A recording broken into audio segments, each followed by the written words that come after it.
All right, hello friends. I'm Anthony Westgate. Welcome to the Reversion. We are tuned in live here to the Artemis II live mission coverage from NASA. Now, as you can see on the countdown, there's still about 6 hours left until they're expected to launch. So we're not going to really see anything exciting here, just different angles of this big phallic object that they're about to launch in the sky that that our government spent $2 billion of our tax money on during the midst of a war that we're involved in. So, there's probably a good reason for that. As you know, the last moon mission, or I guess the more widely televised moon mission that the United States had was the one where they allegedly land there during Apollo 11, which was, of course, in the midst of the Vietnam War. So, the launch won't be until later tonight. And I did want to just kind of jump on and do some earlier coverage, I guess, and there's plenty to talk about. Is this all a distraction? Yes, of course. That's the whole point.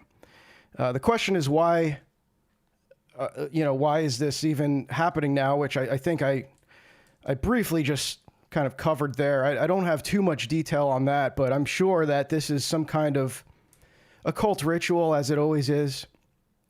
We're going to look into that a little bit. Some of the occult origins of NASA, which I'm sure some of you are familiar with. But, as you may or may not know, NASA was founded on, multiple kind of occult principles. First, of course, the whole rocketry was kind of invented by the jet propulsion engine, invented by none other than Jack Parsons, the Crowleyan Thelemite. So a lot of occult. I basically see this as an occult technology that we're looking at here, and. It's look at how the U.S. government is kind of advertising this, promoting it, almost as if it's a movie trailer. And actually, let me show some of the tweets that the White House put out on this event, just to see how they're actually publicizing this, because I find it pretty interesting. Let me go to the White House Twitter, and don't forget we're bombing Iran right now. Okay, and this is what the White House is focused on here. Look, movie trailer type stuff, guys.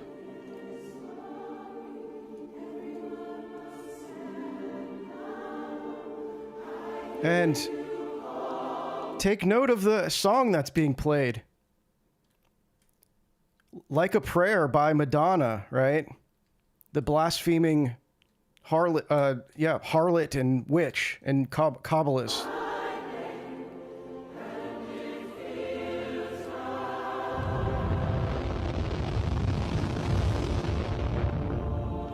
It is America's destiny to be at the forefront of humanity's eternal quest for knowledge and to be the leader amongst nations on our adventure into the great unknown. The human soul yearns for discovery. By unlocking the mysteries of the universe, we unlock truths within ourselves. All CGI. We're a nation of pioneers, and the next great American frontier is space. And we never completed, but now we start again. Of course, Artemis being the Hellenic god of, first of all, the twin to Apollo. And who is Artemis? Well, Artemis is the ancient Greek goddess of hunting, the wilderness, wild animals, transitions, nature, vegetation, childbirth. So she's a fertility god who's also a huntress and is associated with the moon. As you can see, the daughter of Zeus, twin sister of Apollo. Now, all of the NASA missions, I believe all of them, if not a overwhelming majority, are named after these pagan deities, just like the planets are. And so I always try to remind you guys, like, there's meaning to these names. Like these names aren't just like random. They're not like, oh, it just sounds like a cool name. There's always a symbolic significance to it. And I mean, even when you watch these videos that the White House are putting out, like the way that they're talking about, like this kind of Gnostic, I guess, like Faustian effort to conquer the universe, to transcend humanity. That's all kind of got these like Gnostic, neo-pagan kind of origins. But yeah, so, again, this is happening during wartime. And there was actually even recently just some talk about, I remember seeing an announcement that I was kind of jokingly like, this launch isn't going to happen. They're going to keep pushing this back until we basically forget about it, because it seemed like they were very unprepared. And suddenly now it's happening on, of course, April Fools. So happy April Fools, everyone. Here we are. So yeah, welcome to the chat, everyone. I appreciate you all being here on an odd hour, not the usual time for me to be streaming at this time. Hello to all my friends over on Substack. I appreciate you tuning in as well. And yeah, I mean, like I said, there's not a whole lot to to observe here. We've got 6 hours left. If this launch even happens, there's all these windows that they have, I think, throughout the weekend and up until Tuesday for potential times for them to launch. There you can see the transgender phallic object there, the transformer colors, interestingly, but all the statistics and whatnot. There's probably not a whole lot for them to even show here, but this is the first.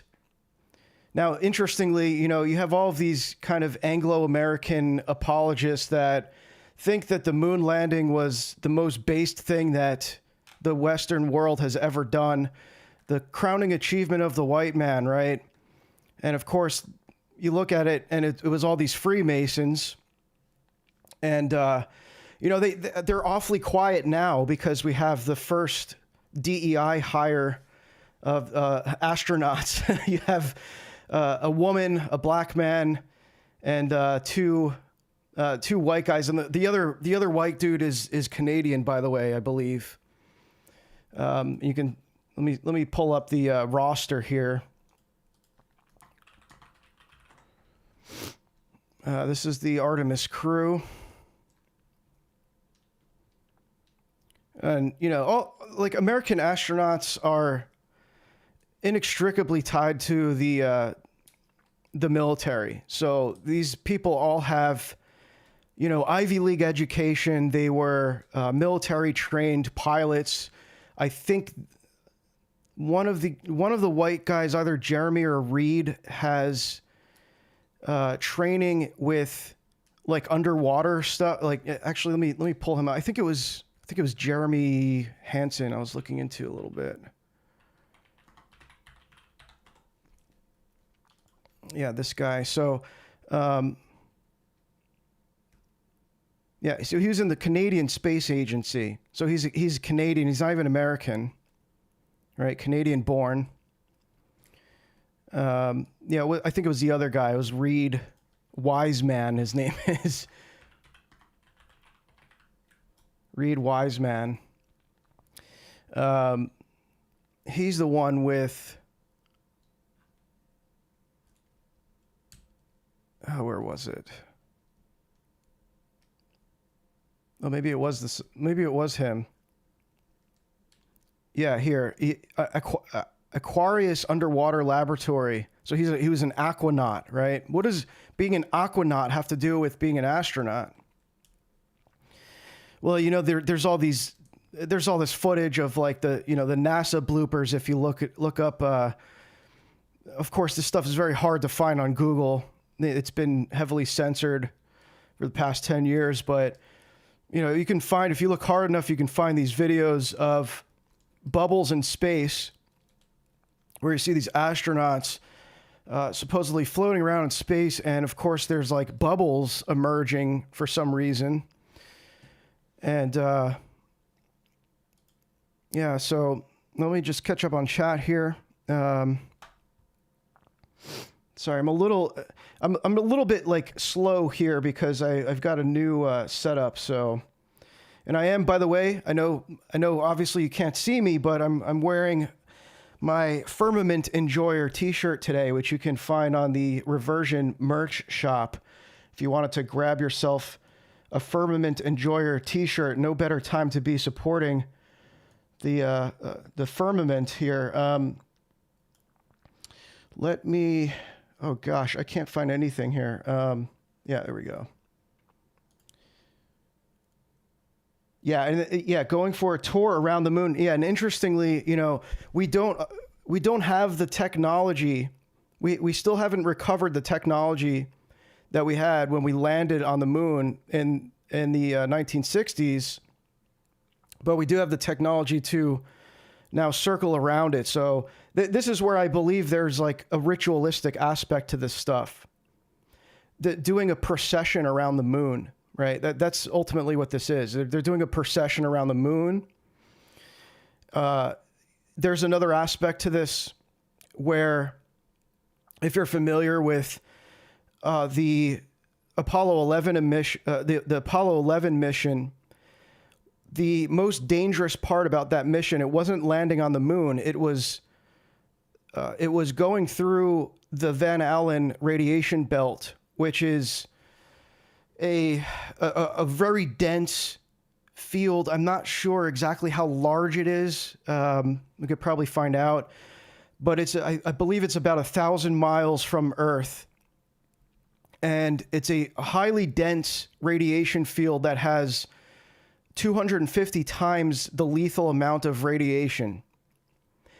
And when the Apollo 11 astronauts were questioned about it, they said, well, they had varying answers. Their answers didn't really correlate with each other's. Like, I don't know if they were prepared to answer these questions. You can watch the documentary, what is it called? Astronauts Gone Wild. I think it was done maybe in the early 2000s. It's pretty old, but this is where that famous footage of Buzz Aldrin punching the journalist in the face, that was from that documentary, because he was kind of catching these astronauts off guard and setting up what was, it was a little bit tricky the way that he did it, because he kind of set it up like it was supposed to be an honest interview, and he was really just pressing them on these technicalities on how they, primarily how they pass through this radiation belt.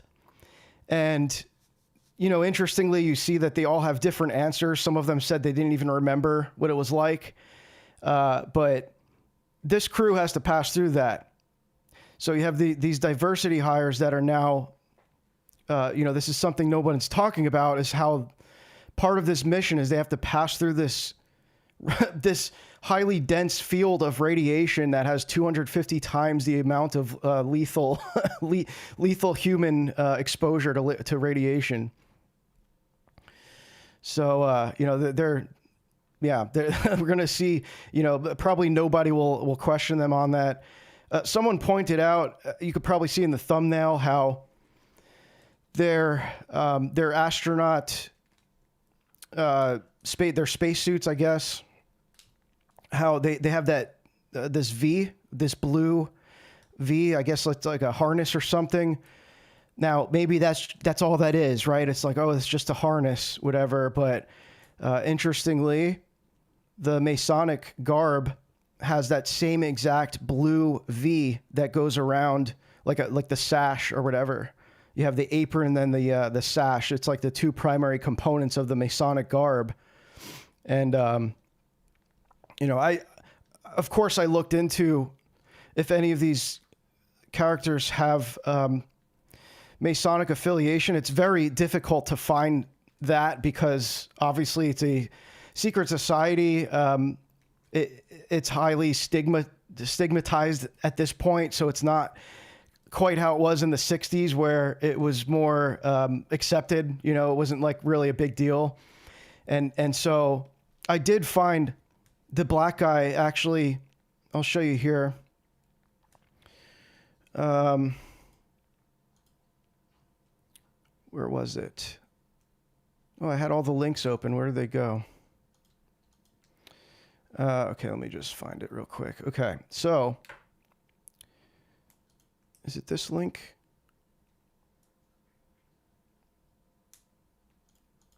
One sec, my bad. I didn't have all the links open. There's a ton of them, but here we are. Okay, so this was posted 7 weeks ago by Phi Beta Sigma fraternity, which is a black fraternity that was founded by Freemasons, and they're saying they're congratulating Victor Glover, as they say, brother Victor Glover, who's making history as the first black astronaut to live aboard the International Space Station for an extended mission. And so I looked into this Phi Beta Sigma. Like I said, you can just see here that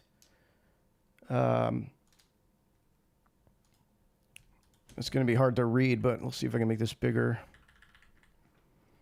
You can see here that the background of the Phi Sigma Omega is rooted in the emergence of 18th century the first chapter of Phi Beta Kappa at William and Mary College in Virginia and Freemasonry. So does that mean he was a member of a Masonic lodge? Not necessarily, but the fraternity itself, I would imagine, has very strong parallels with Freemasonry, the way that it's set up. I mean, it says right here, there's a good amount of attention put on the Masonic origins of this fraternity. The member was not a Mason while a student, but Thomas Smith belonged to Williamsburg Lodge for joining. Okay, so wasn't a Mason himself when it was founded, but they're attributing the founding of the fraternity to Masonry. It's like, again, who knows, man? Stuff is very hard to confirm sometimes with who's a Mason and who isn't, because of the stigma. Now, a lot of the modern information we have on it goes through efforts to, disassociate from it. But there you go. That's kind of all I could find on that. Does that mean that the moon missions are not Masonic? No. Something could still be Masonic. And it doesn't have to mean that all the primary members involved are actual Freemasons, right? It's like more of an effort and more of like a philosophical alignment at this point now. So, and I've done work on this. A while back, I covered. Actually, let's see if I can find this. It's old article on the reversion. I might not even have it published anymore. One sec. Okay, I'm sorry, I'm looking for it. Freemasonry. Okay, is this it? No. Sorry, again, I'm disorganized here. Here it is. Okay. So this was an old article I published back in 2023. So here's some of the imagery. I mean, this is no secret to us. We know that Buzz Aldrin was a 33rd degree Mason. Yeah, there he is, flashing a Masonic symbol, the hidden hand, aboard the Apollo 11 module, and there he is wearing the Masonic ring. Was it John Glenn, also a 33rd degree Scottish Rite Mason? There's his ring. And then there's all these postcards of Masonic astronauts from the Masonic, who put this out? I think it was Masonic publication or something that put out all these postcards of all of the astronauts from the 1960s that belonged to different Masonic lodges. There you go, right there, in front of the lunar module. So, you know, the point is that this was kind of like founded in Freemasonry. I posted, this is a fantastic documentary by Massimo Mazzucco, who also did, what I think is the most comprehensive documentary about the 9/11 conspiracy as well. It's like 4 hours long, and this one's called American Moon. And he goes through, same way that he does the 9/11 documentary, where he goes through all of the debunkers' arguments against the quote conspiracy, and he debunks the debunkers. That's the formula that he uses, and he does a very comprehensive overview of the lunar, the Apollo 11 lunar mission. It covers just literally everything. Look, it's 3.5 hours long. So the shadow banned by YouTube, but it's on there. I think you can maybe find it on a search engine, but not on the Google or on the YouTube search. You won't be able to find it. So, I can post this in the chat. Might as well. Well, I have the link. I'll post this in the Substack chat too.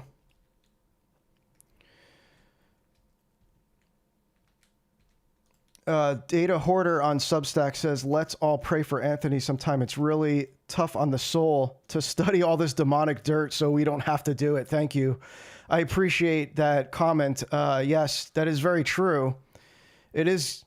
It does feel like a burden at times, and I am trying to not be so much immersed in it, honestly, and focus more on some kind of more practical solutions of things that we can actually do moving forward, knowing all this stuff, because there is stuff that we can do to prepare for what's coming.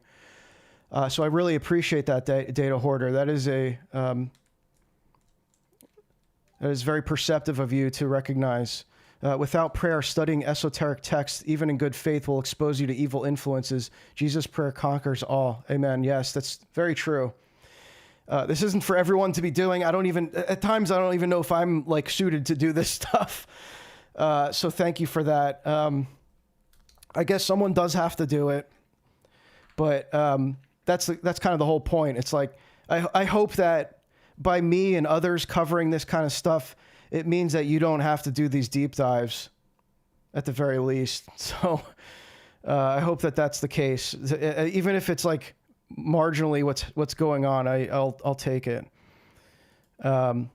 Yes, we should ask for protection from Saint Cyprian and Saint Justina, because all these magical spells we're exposed to. Yeah, exactly. Those are great saints to pray to. I did if you go on the Substack on Eschaton Audio, I did a reading. It's about 30 minutes. It was the longest story I could find of the story of Saint Cyprian and Justina. And it's such a beautiful story. I love Saints Justina and Cyprian, because that story, as I was reading it for the recording, towards the end, I started to actually cry a little bit. I had to like re-record the part. I started getting choked up, but it was very moving story.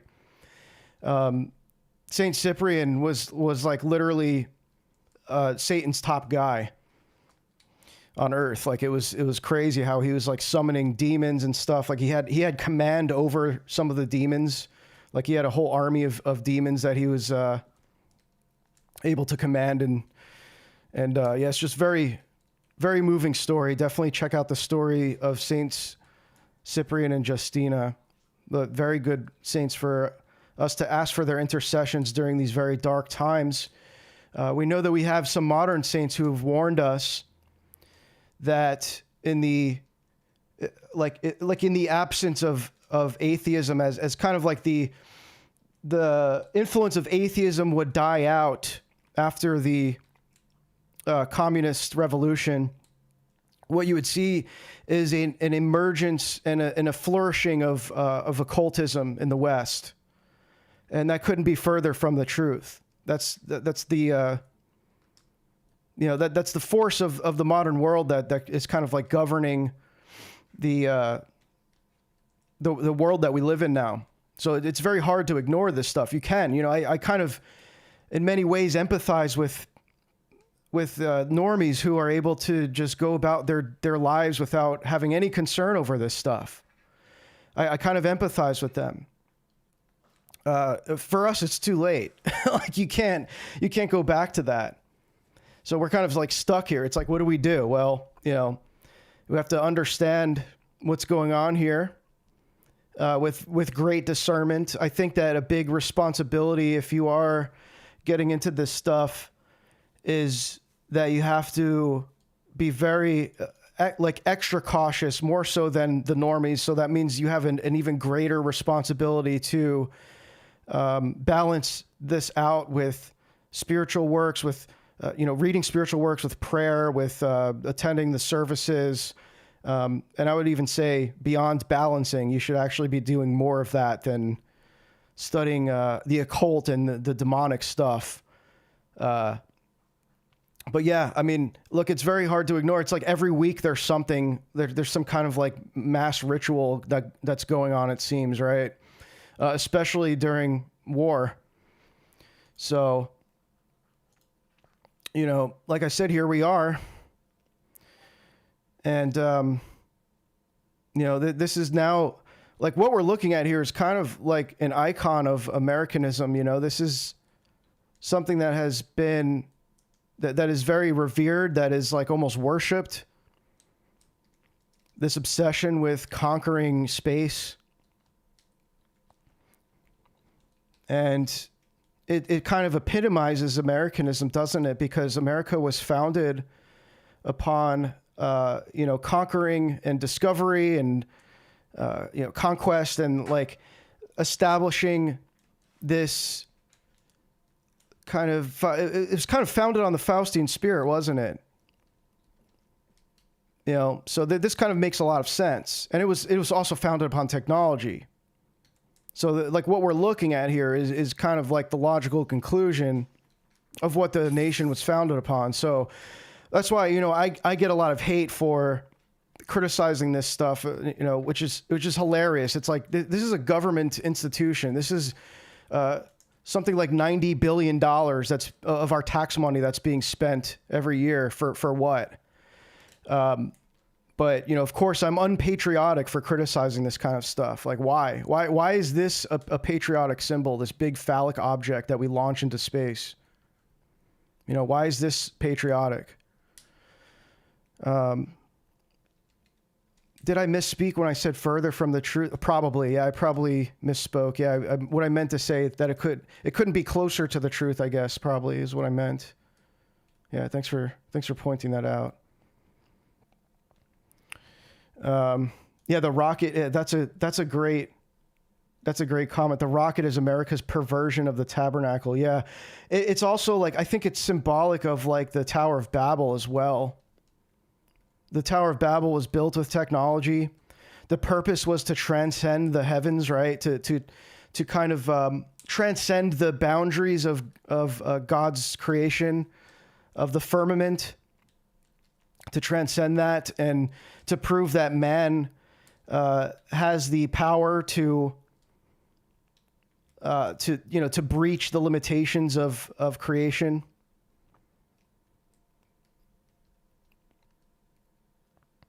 The normie popular spirituality, like manifesting, is so common with people who are Christians. Yeah.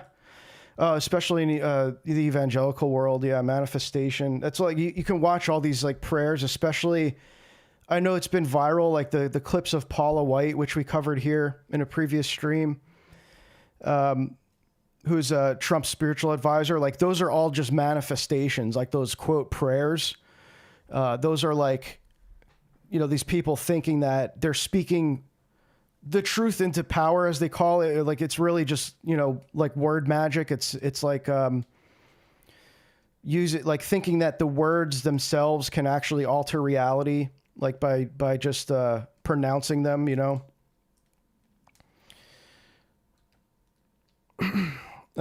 yeah, life isn't April Fool's joke. Yeah. It's space is gay and fake. Yeah. Space is gay. NASA is gay. NASA is literally gay. I don't know if you've ever seen this.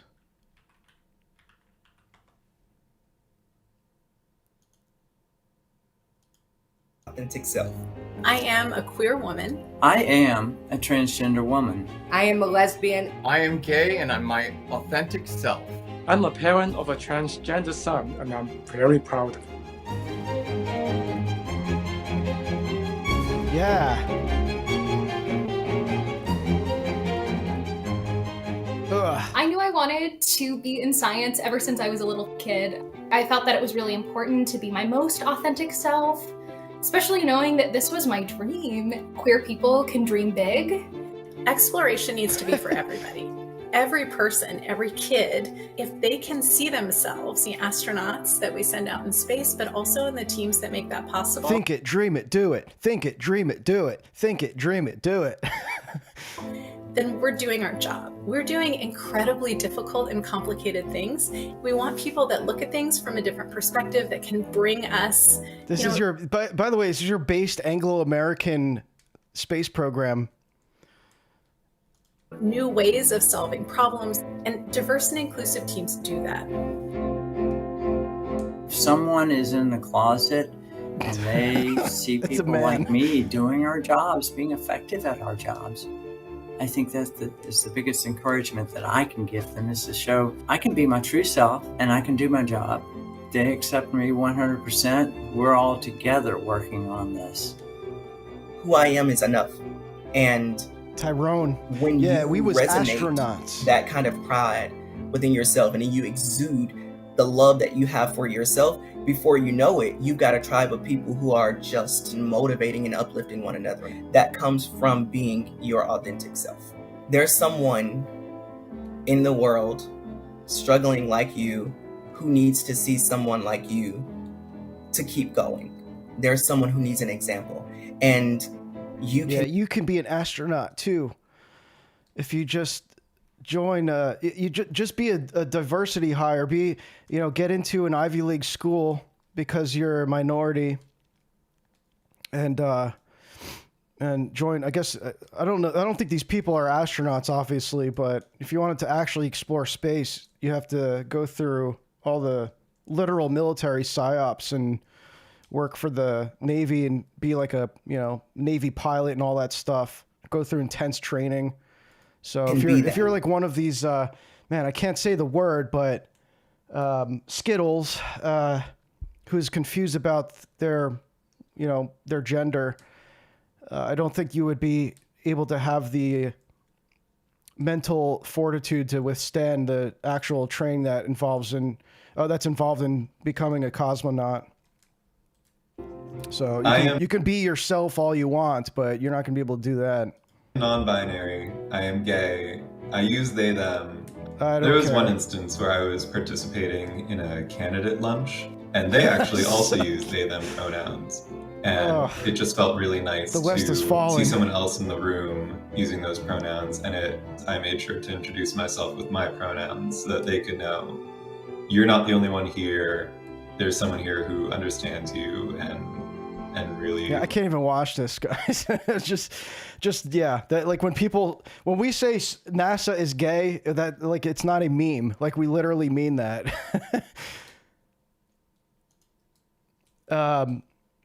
Let's look at some. I have some bookmarks because my whole feed yesterday was. Oh yeah, not only is it gay, it's also space is also Jewish. So there's a documentary that just came out in December called Fiddler on the Moon. Judaism in Space.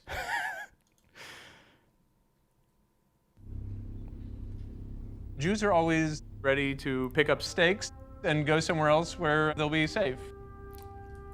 I said, Dad, can Jews on Earth go to space? And he said, why not? Diddler on the moon. In the desert of southern Israel, scientists have begun simulating Mars. Jews have a genius for adapting under the harshest conditions. Ilan Ramon asked me... What did that just say? Creator Martian Jewish calendar? What? They just put that there like we know what that is. Creator of the Martian Jewish calendar. Under the harshest conditions. What? Ilan Ramon asked me for a favor. How do I mark Shabbat in space? True observance would, of course, require you not to be working today. The only thing I did have is a Kiddush cup.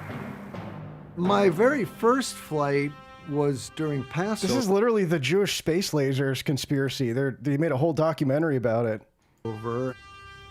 And the woman in charge of our food said, this matzah isn't going anywhere near the space shuttle. One of the games that we play is a little game with a dreidel. Religious observance traditions will be interesting challenges for rabbis of the future. Rabbis of the I future. was in the first all-female spacewalk, but my most liked social media post was my menorah socks.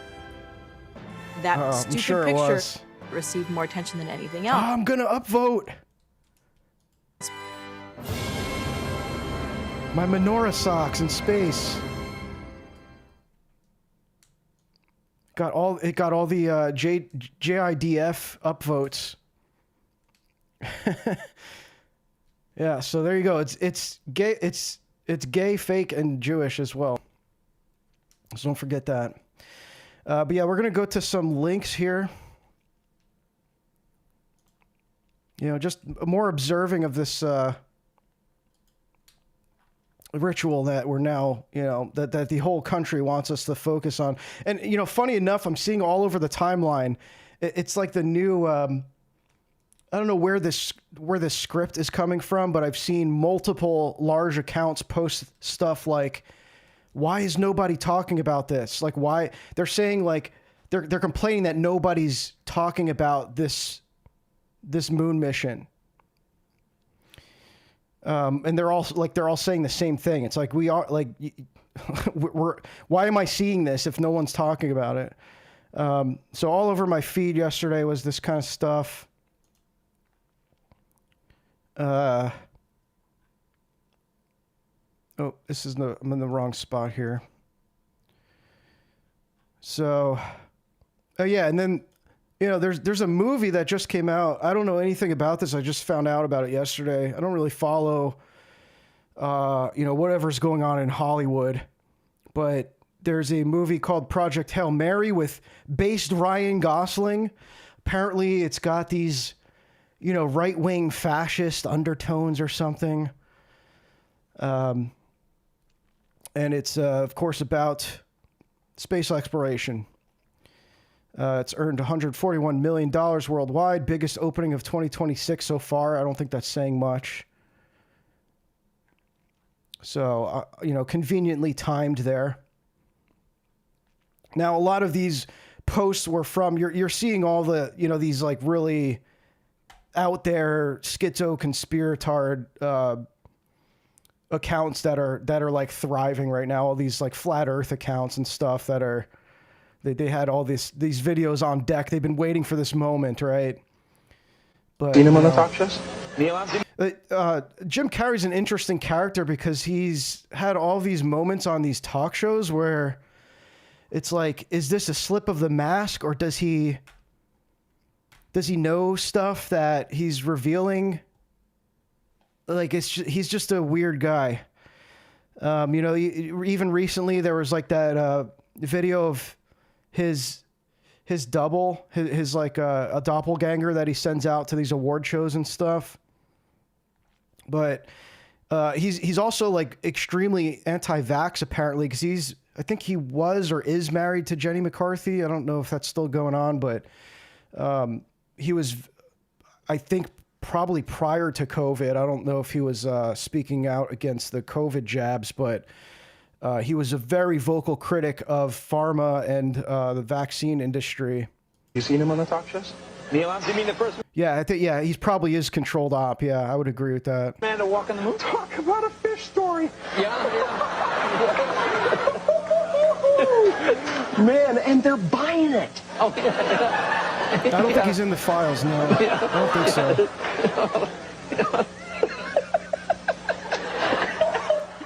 Mr. Armstrong barked several ABC. So, and now this is from the documentary I was talking about earlier. This is Astronauts Gone Wild, which is also on YouTube, and it's full.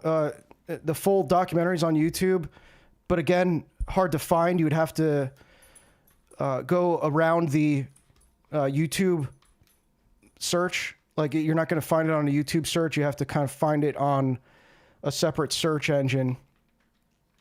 I'll let this play. I'll see if I can find it for you guys. I'll post it in the chat. Wanted to give you the opportunity to swear on the Bible that you walked on the moon. Will you put your left hand on the Bible and swear to God that you walked on the moon? Gentlemen. Mr. Seibel. Yes? If you really walked on the moon, why would you not do that? So why don't you just put the end to the record in the argument and put your hand on the Bible, swear to God you walked on the moon. Mr. Seibel, knowing you, that's probably a fake Bible. Really? Well, no, it's a real Bible. You have the opportunity to have $5,000. The meeting is not open. Well, you have $5,000 cash. You can give it to charity if you swear on the Bible that you walked on the moon. So why don't you put your hand on the Bible and swear to God that you walked on the moon? Mr. Seibel, you do not deserve answers. Let's talk about this, because this is fascinating. That's the whole. That's the whole documentary is like basically him ambushing these astronauts at public events and getting them to do that on the spot. And I think only, if I remember correctly, only one guy does it. They all refuse to swear on the Bible. Now, I have opinions on swearing on the Bible. Like, I think that's a very like Protestant thing. It's like swearing on the book of the Bible. Like, I get the symbology of it, but there's, even with that, there's no reason why these astronauts should be uncomfortable with that. They're not like, I think one of them says like, well, I don't even believe the Bible or whatever. So it's like, then swear on, like, who cares then? Then swearing on it should be even easier. And he still didn't do it. Let's talk about this, because this is fascinating. I remember very clearly, I think anybody who was alive at the time does. I remember my parents waking me up, and we went down and we watched. Yeah, or maybe that was it. Yeah, the one guy. Yeah, the one guy does it, and he says he doesn't. He's an atheist, and he does it. Oops, that was the wrong Yeah, it was this guy here. Yeah, the one guy does it and says he doesn't believe in God afterwards. Yeah, there's like one or two guys that do it. You guys land on the moon, No, you didn't. What? Because there wasn't any television. There wasn't anybody taking a picture. You watched animation. So you associated what you saw with... I have very hazy memories. I know. Well, what did he mean by Why that? has nobody been to the moon in such a long time? That's not an 8-year-old's question. That's my question. I want to know, but I think I know. Because we didn't go there, and that's the way it happened. And if it didn't happen, it's nice to know why it didn't happen.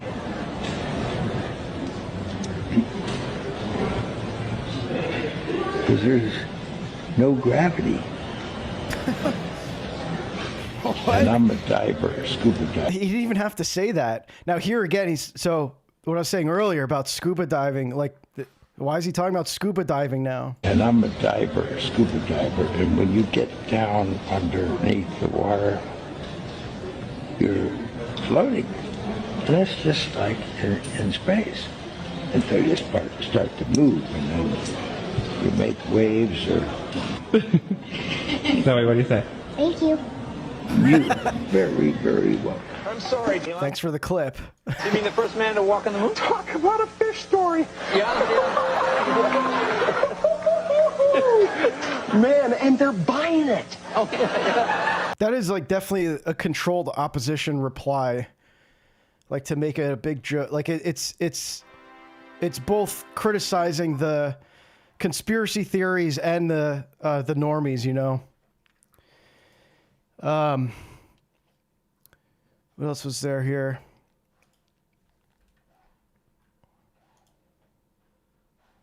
This I thought was pretty interesting. Now NASA won't shut up about their rocket launch on Wednesday, which is April Fool's Day. Seems, dare I say, ritualistic. This was an image from the first television picture from space, apparently. And look at when it was released on April 1st, 1960. Yeah, so there you go. Thank you for becoming a member, Green Tea. I appreciate that. I don't have a ton of content on the members only videos, but I did actually just upload something yesterday that I think you may enjoy. I think it's the most viewed video from the book club archive. So I hope you enjoy that one. I was doing a review of the book Jewish History, Jewish Religion by Israel Shahak, which is a very, very spicy text. I'm not even sure how long it's going to last on YouTube. I definitely wouldn't upload it publicly, but you can, enjoy that while it's there.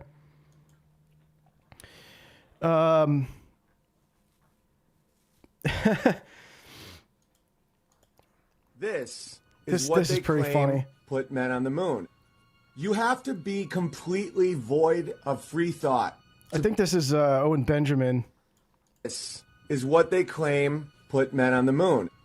You have to be completely void of free thought to believe that landed on the moon. You have to aggressively and intentionally believe nonsense. And that's, in my opinion, if mental illness exists the way it's been described to us, I believe it to be mental illness to look at this and say that got people to the moon. This is the technology we lost, by the way. They can't recreate this high school science project paper mache lunar module. So we can't have another lunar landing. Instead, we have to do a procession around the moon now. And that we no longer have the technology to go back. The problem is we don't have the technology to do that anymore. We used to, but we destroyed that technology, and it's a painful process to build it back again. That's cardboard, guys. Yeah. And then this is what's in the museum. This is the good version.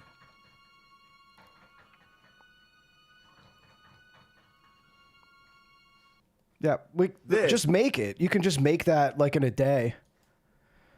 That's what we lost. It's a joke. Yeah, where are the stars? Yeah, well, that was one of the things that they asked the Apollo astronauts. Where are the stars? Like, why don't you see stars in any of these images? They said that they couldn't even see stars. That was another inconsistency that you see in that documentary, Astronauts Gone Wild, where he actually asked them that question. He asked all of them, like, did you see any stars? Or maybe that was in a press conference even. I forget. I remember seeing the Apollo 11 astronauts answering that question separately, and they had conflicting answers. Some of them said that they did see them, and it wasn't picked up on the camera or something. And then some of them said that there was no stars, which doesn't make any sense, right? Like, the only reason we don't see stars in the sky every night is because of the light pollution, and maybe it's cloudy or something.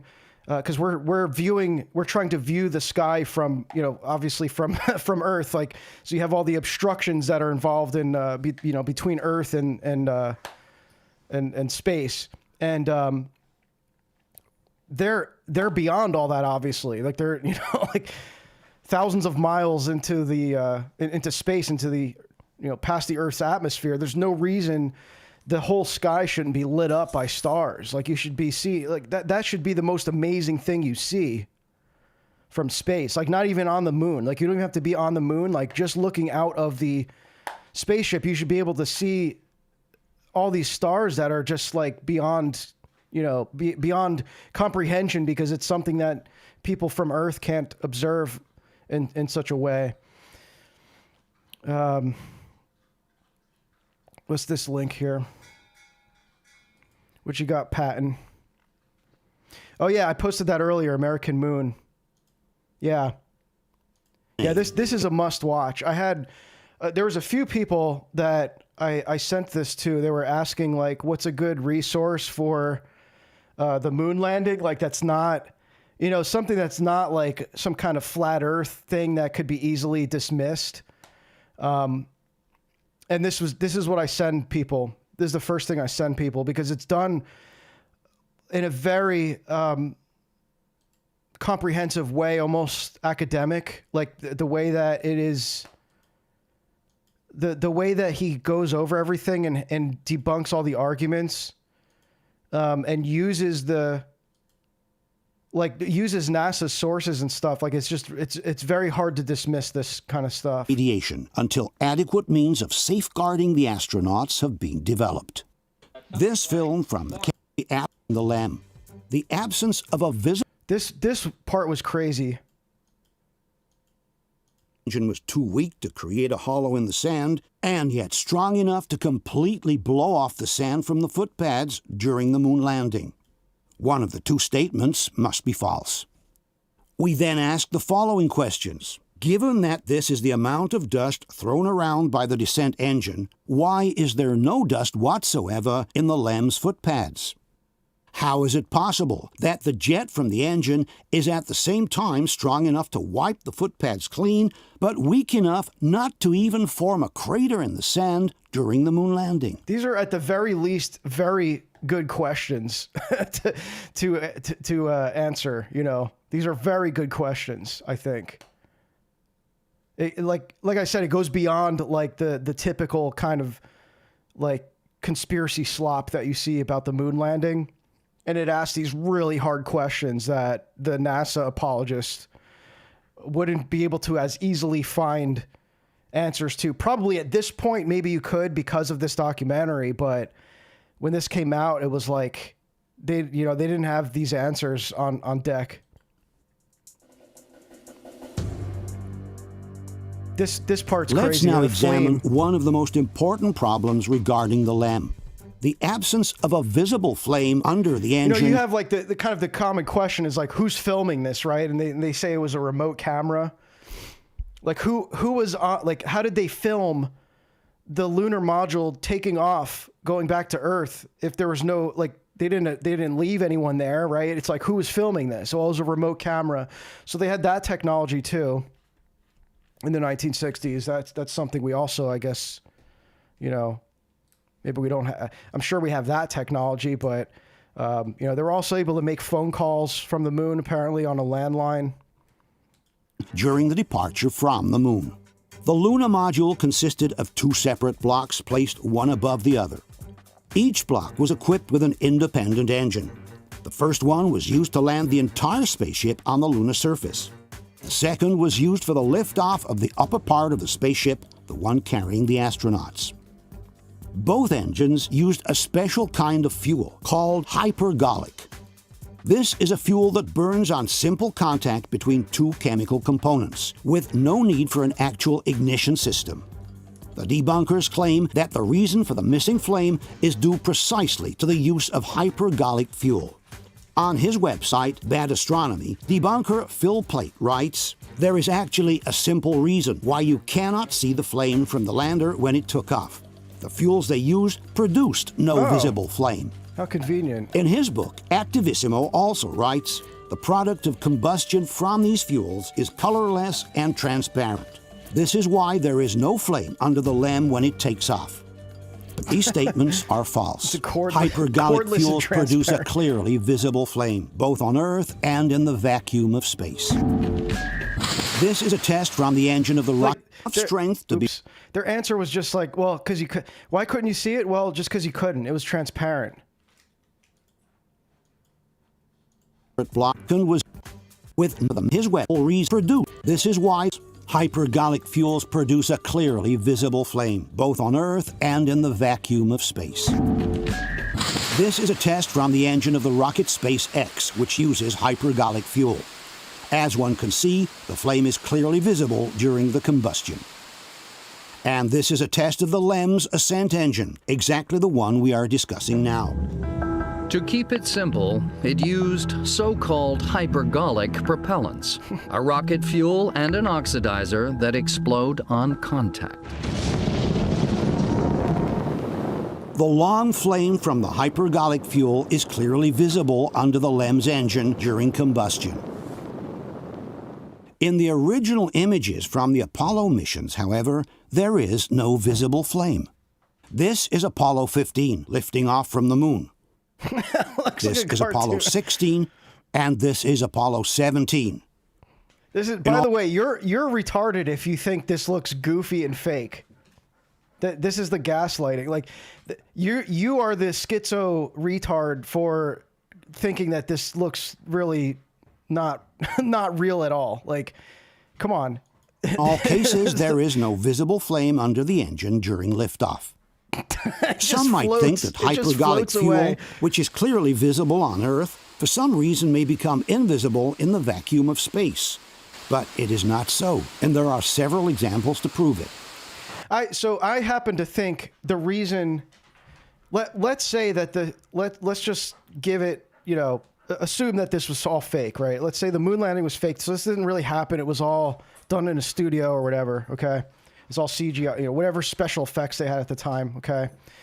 Why won't they do it again when now it could easily be, it could even more easily be manipulated with AI and with modern CGI?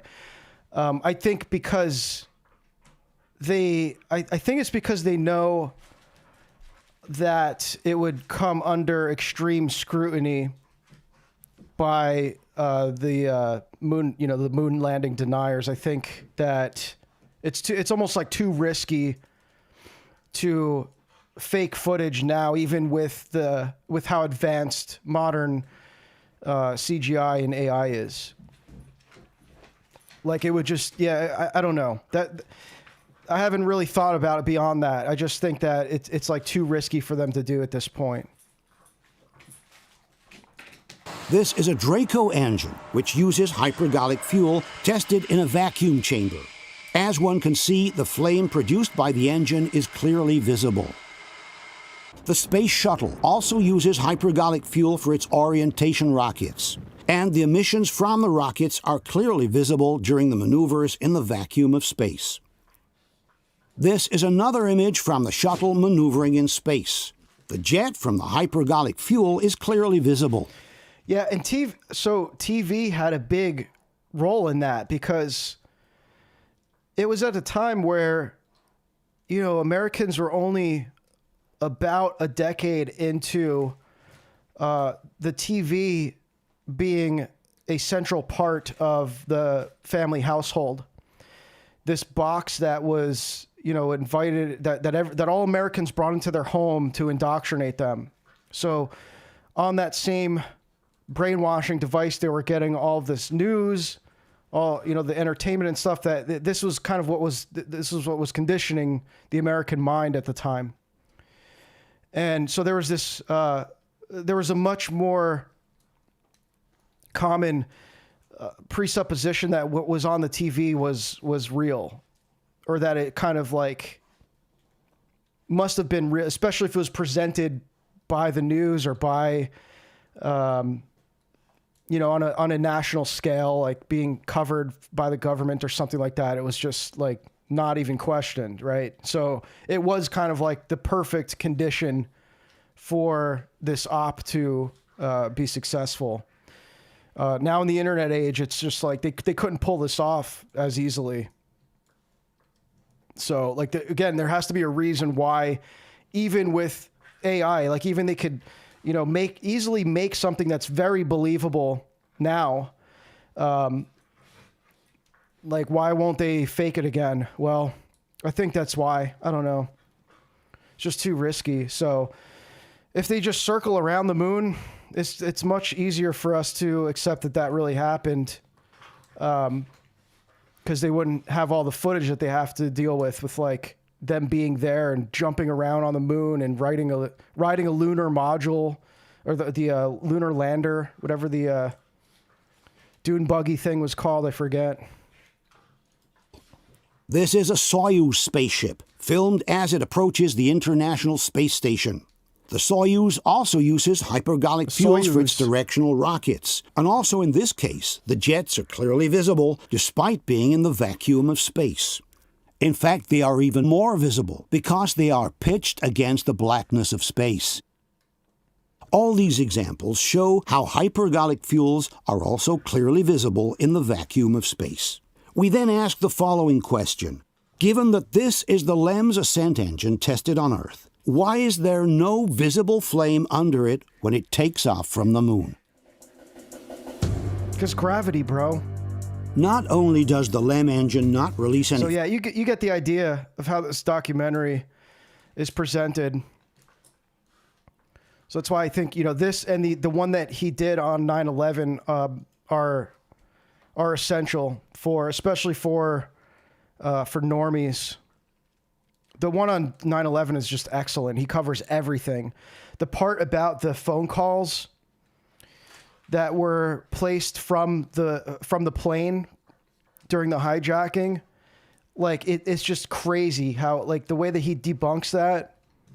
He goes through all this evidence that you don't even get cell reception at the altitude that they were at the time. And they were all calling from cell phones. And there's, a little bit off topic, but just go and watch it's called The New Pearl Harbor, 9/11, or September 11th, The New Pearl Harbor, by the same documentarian, presented in the same style. So, yeah, that's thanks for sharing that, Patton. I know we're going through kind of the classics here, but there's also the infamous post-Apollo 11 press conference where you have these very somber-looking astronauts who were involved in the mission. I have two brief questions I'd like to ask, if I may. When you were carrying out that incredible moonwalk, did you find that the surface was equally firm anywhere, or were there harder and softer spots that you could detect? And secondly, when you looked up at the sky, could you actually see the stars and the solar corona in spite of the glare?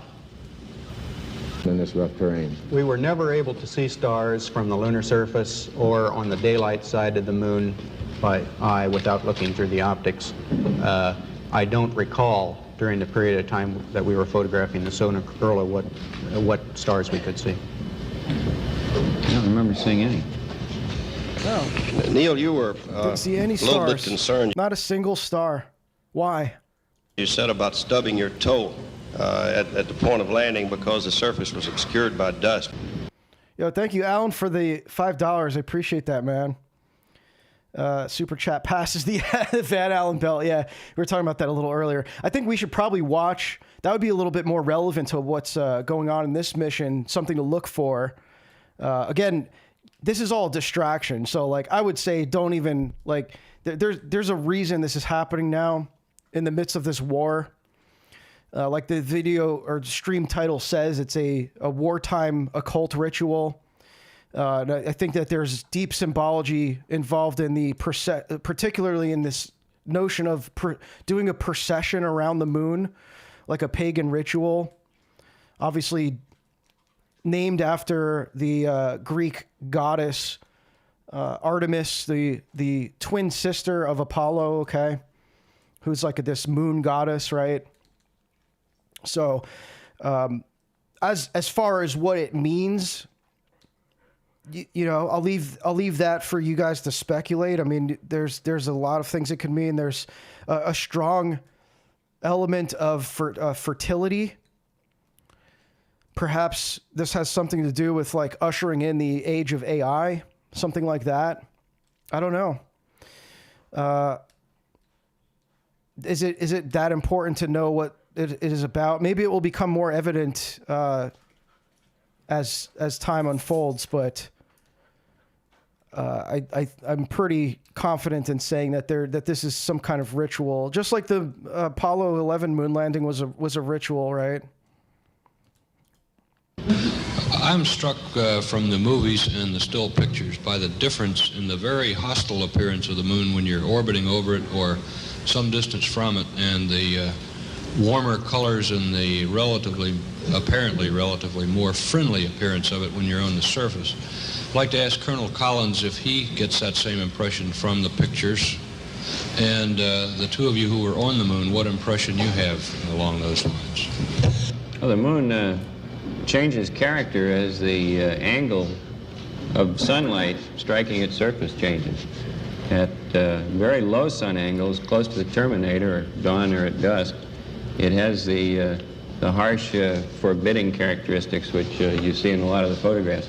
On the other hand, when the sun is more closely overhead, a midday situation, the moon takes on more of a brown color, it becomes almost a rosy-looking place, a fairly friendly place. So that from dawn through midday through dusk, you run the whole gamut of it. It starts off very forbidding, becomes friendly, and then becomes forbidding again as the sun disappears. Talking about it like it's an entity. Yeah, that's a great point, Heidi. It takes humility to admit one has been duped. Very little humility out there. Yeah, I mean, look, I get the people who laugh at people like us, who say things like space is fake because it's like kind of a packed statement. It seems sensationalized and stuff, but I get it. I was super into space. Not very long ago, probably about 10 years ago. I was really curious and interested in space and all the imagery. I thought it was cool, really fascinated by it. And so, I'm not saying like, oh, it's because I'm so humble or something. I think that if you are just an open-minded person, and truly open-minded, like in the sense that you are able to admit like that you were wrong about something that you really enjoyed. It's like a lot of it is kind of recognizing that certain things just made you feel good. You liked how they make you feel. And it's actually so, yeah, it is, I guess it is humility in the sense that like, if you're clinging to an idea, regardless of how true or untrue it is, just because it makes you feel good, that's something that should, that's something that should be coming into question. If I'm saying that, if I'm saying that right, but how come we don't see this change from Earth? Yeah, I don't know. I'm sure over, in the last 50 years, I'm sure NASA has come up with like answers to this stuff. Doesn't mean that they are actually, plausible answers. Like we just saw in that documentary. It's like, oh, well, the jet fuel is just, it's just invisible, bro. Okay. That's the official scientific answer. It's like, all right, well, they have answers. It doesn't mean they're good answers. I got red pilled in 2024. Hey, stopped believing in God even. By his love pulls us back. Yeah. Thank God I never doubted my faith in God. I certainly doubted things within Christianity, but anything from the world, I think it's good to doubt it and take the position of like being critical until like the position that everything's fake until proven gay.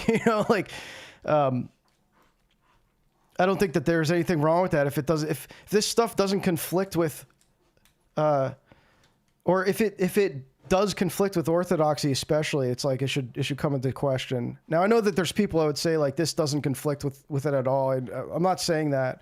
I don't even like. I want to make it clear when I talk about this stuff that this isn't like the orthodox perspective. I feel like I have to say this disclaimer. It's goofy that I have to say this because I know most of you guys know this. But when I was posting about this kind of stuff a lot on Twitter, I had to I was constantly getting people who were using my takes on this stuff as like, oh, look at all these ortho bros, these like conspiratard ortho bros. They think that they all think space is fake. It's like, no, dude, this is just my opinion, okay? Like, we're still allowed to have opinions about things. There's no dogma. There's no orthodox dogma on the moon landing, okay? Like, if you believe that it happened, you're not a heretic, okay? Like, it's fine. It's just like, we're free to have these opinions about this stuff, okay? It's not the orthodox position.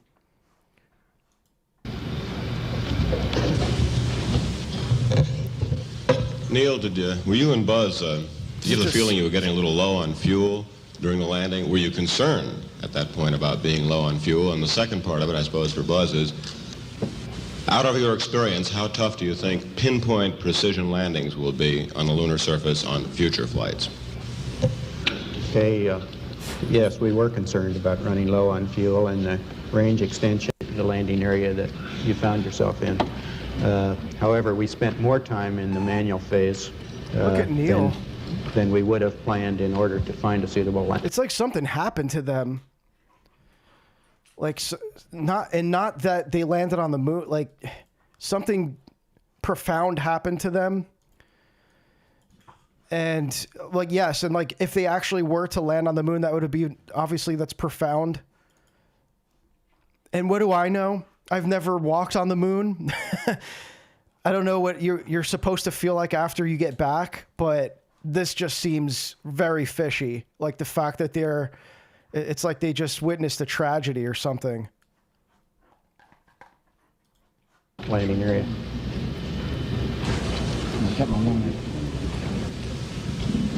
Many of us and many other people in many places have speculated on the meaning of this first landing on another body in space. Would each of you give us your estimate of what is the meaning of this? Even the cameraman was zooming in on them. Like, what's going on with these guys?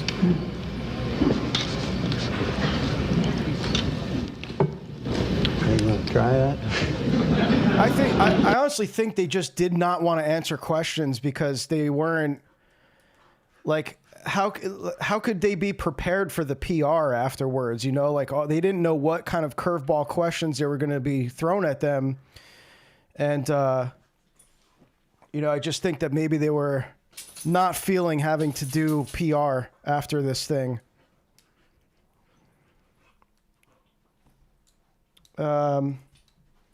Is the They Live channel yours as well? No, I've been asked that before. I don't even know what that channel is. I've been asked that before. This is my only channel, so I only have so much time to even do this one channel. I don't know if maybe you mean I don't know if that guy sounds like me or something, but no, that's not me. After you. Well, I believe that what this country set out to do was something that was going to be done sooner or later, whether we set a specific goal or not. I believe that from the early space flights we demonstrated a potential to carry out this type of a mission, and again it was a question of time until this would be accomplished. I think the relative ease with which we were able to carry out our mission, which of course came after a very... Oh, this isn't okay. This is the kind of comments I was hoping for from you guys. Thank you, Ephraim. The moon as a passive element is associated with femininity, fertility, and extension. Thus, the divine feminine and removal of patriarchal primacy in the form of inverted feminine hierarchy. There you go. Yeah, that's certainly possibly one of the symbolic meanings of this moon procession ritual. And of course, one of the crew members is the first female astronaut on a moon mission, you know, so it's like there's that too. Efficient and a logical sequence of flights I think that this demonstrated that we were certainly on the right track when we took this commitment to go to the moon. I think that what this means is that many other problems perhaps can be solved in the same way by taking a commitment to solve them in a long time fashion. I think that we were timely in accepting this mission of going to the moon. It might be timely at this point to think in many other areas of other missions that could be accomplished.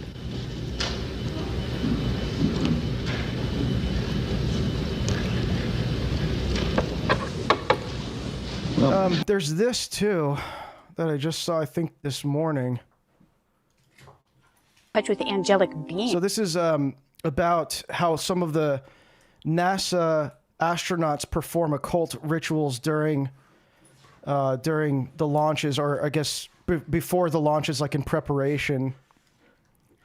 And he talks about it. And then, just for context, this woman, Diana Pasulka, I think she's some kind of NASA whistleblower or something. I'm not sure. Let me just check. She is an American writer and professor of religious studies, BA from University of California, Davis. So she's okay, her books include Heaven Can Wait, which discusses purgatory's location and materiality. That's pretty bizarre. An American Cosmic, which explores belief in UFOs and extraterrestrial life and how it changed traditional religions. So she's a religion of the future enjoyer, I guess. Nevertheless, here she is talking about occult rituals that occur. Writes about it. And that these beings are in constant contact with us if we're able to receive their knowledge. Is it sort of a Gnostic religious initiation process? So what I found was that when Tyler would do these launches, there would be a lot of iconography that he didn't actually understand. When I met him, I would ask him, I say, why are they using this Greek goddess, you know? And he's like, is that a Greek goddess? It is indeed. And they would use Latin. And they would send it up into space. Really? Yeah. And so he said that, and by the way, it wasn't medieval Latin, which is a Catholic form of Latin, a Roman Catholic form. It was like 1st, 2nd century type of Latin, which is Roman Empire Latin. You know, what does this mean? I don't know. Other than that, I think that there's almost like a parallel type of religion that's happening. Yeah, it is. This is a religion. This is an American religion. And the danger in it is that it almost like in a sense transcends religion because it's not thought of like institutionally as like a set of doctrines and stuff. So any religion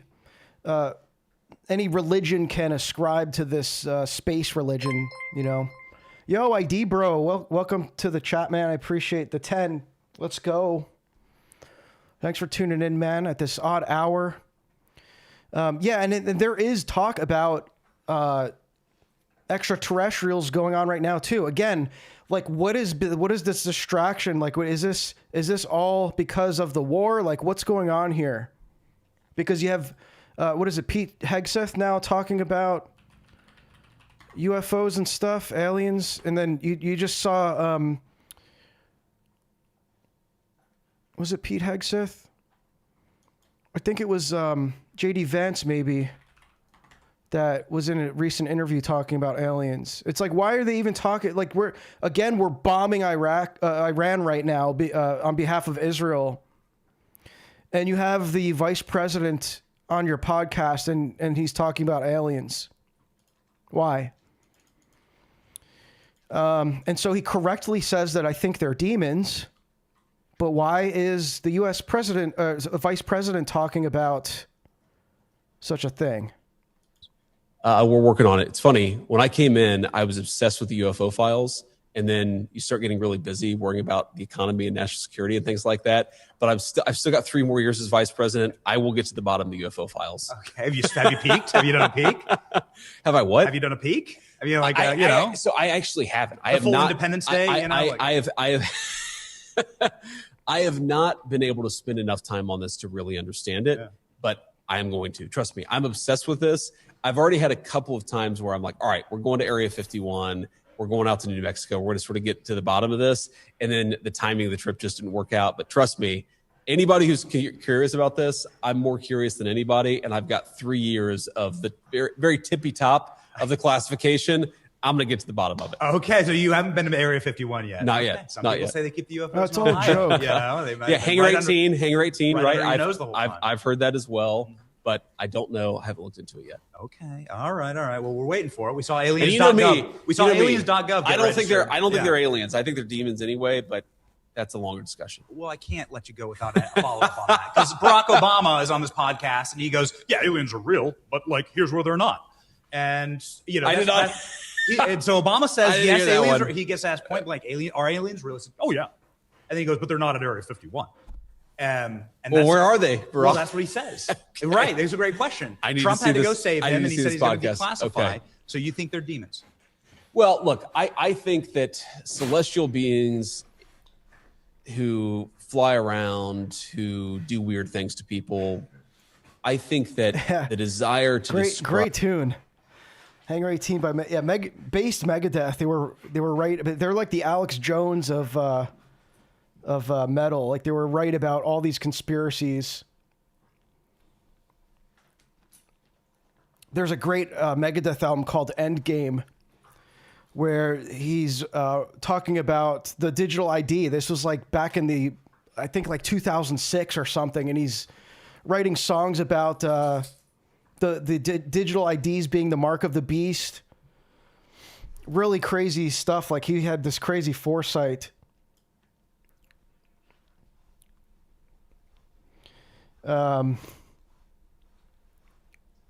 Dude, how was I not subscribed anyways? Now I can't wait to listen to this after work. Awesome, man. Well, welcome. Yeah, I usually don't stream at this time, so maybe that's why you didn't see anything from me yet, but appreciate that. Military intel. Yeah, Hangar 18's a great song.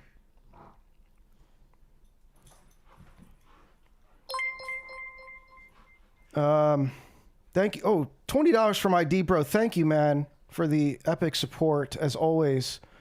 Have you seen the vids of Prince Harry talking to the journo, and under his breath he mouths the exact response the journo gives, same as Stacy Plaskett's assistant's mouthing the words Plaskett says, errors and corrections too. No, I haven't seen that. That's bizarre. Bizarre behavior. So he's just repeating back the same words that he was asked. Yeah, that's very weird. And don't forget, another aspect to this, other thing going on, which I covered in the last stream, is this emergence of the surveillance state that's also happening in the midst of the war. So the wartime is a very transformative period throughout the history of the U.S. We know that these wars kind of usher in these new ages, so to speak, in American society, in the American mind. And so that's what's happening right now. There's a lot of parts there's a lot of moving parts at play right now. It's not just the war. It's also the things that are happening while the war is going on that is worth paying attention to. So I'm not trying to say that the war isn't the more important thing to be knowledgeable of aware of, especially in how it relates to the geopolitics and the prophecies of our modern saints and elders, right? But also the things that are happening on the societal level, on our own land, right? It's like what's happening in the shifting of the American mind while all this attention's on the bombing in Iran. Okay, it's like there's all this symbolic stuff happening. So that's what this lunar mission is. That's why it's happening during the midst of this war, while we're in the middle of it. You have like, I think some of these, I believe it was Trump. I'm not following as much as maybe others are, but I believe it was Trump that was saying that they want, like, that America won. Like, they're kind of like presenting it in the way that the war is like, they're wrapping it up or it's over or something. Like we've accomplished our mission and what's done is done. Yeah, rumors of war has never been more possible. Yeah. I mean, there's always rumors of war. That's a very hard statement to like make into a definitive thing to use as a way to discern that the end times are coming, because it's like there's always been rumors of war.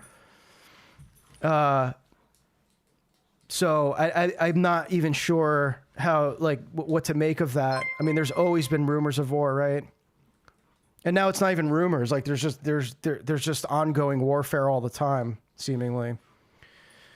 Thank you for another $20 from ID Bro. Thank you, man. I really appreciate that. It's V2K in neural reading. Same thing as the Mexican, I think, pilot who passed out, started speaking in double voice, posing as a demonic alien entity, oiving about nukes. Spielberg's Alien Disclosure movie had a similar scene. Oh, you're talking about Close Encounters? Okay. Yeah, there's a lot of psychological phenomenon with this stuff too. MK Ultra.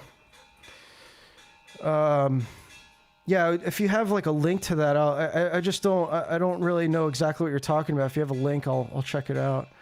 What's your opinion on the algos pushing anti-Semitism? What do they want us to know? Thank you for the 10, Semyon. I appreciate that. I think that's intentional too. I also think that there's a reason why conspiracy theories are mainstreams now from the algorithms. I've talked about this before. That's why my account has grown to 56,000 followers over the course of like 3 years. There's no reason I should have that many followers.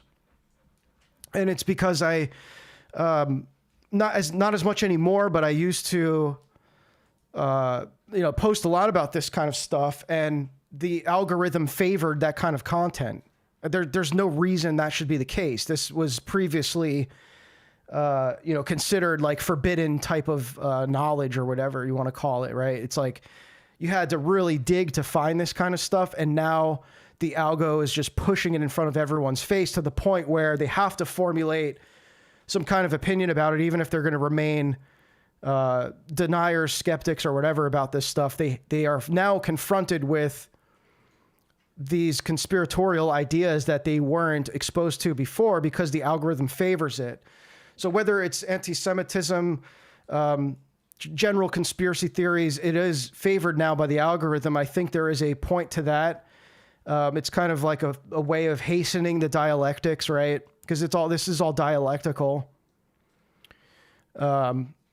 The anti-Semitism stuff in particular, if you look at this is even historically, right? I'm not even talking about just now, but like historically, you could even look at the creation of the state of Israel. It was done so as a safe haven from anti-Semitism. That was the justification for secular Zionism, right? That's like, according to Theodore Herzl, like that was one of the major reasons for the creation of the state of Israel, was to make this kind of like safe space for this entire nation that Jews from all around the world could migrate to avoid persecutions and anti-Semitism. And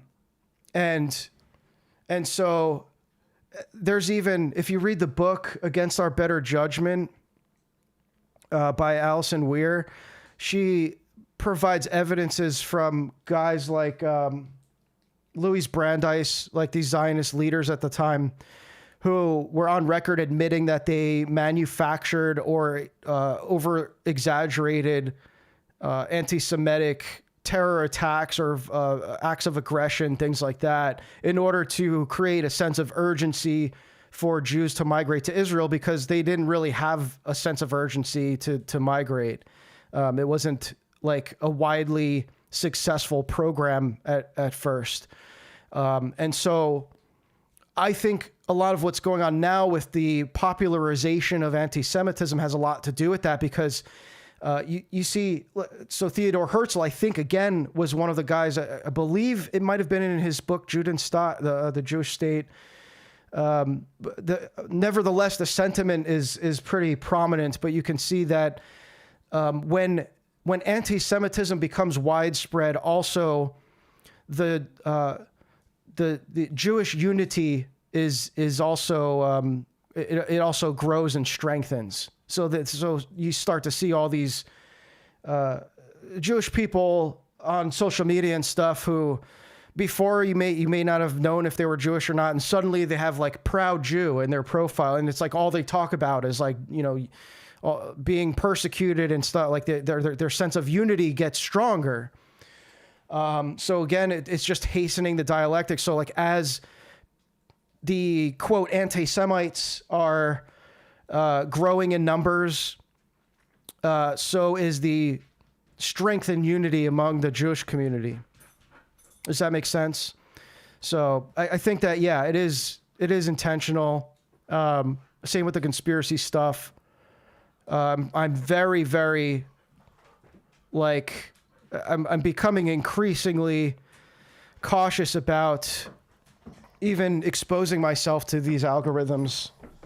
I think there's some really nefarious social conditioning that's occurring that, you know, even these like based conspiracy theorists that are like now making their living posting stuff like this, again, because the algorithm favors it. You can now literally make a living posting schizo conspiracy theories because it's been so popularized. And I think that even these people don't realize that they're part of a psyop. So yeah, there is that going on for sure. Another 10 from Semyot. Thank you, man. It's just wild how quickly they can program everyone. We just watched it happen in real time. Millions flip almost overnight. Yeah. Yeah. Well, and so in the same with the Epstein files, right? It's like, this is happening in my own life. My mom radically woke up. She was a Zionist for as long as I can remember.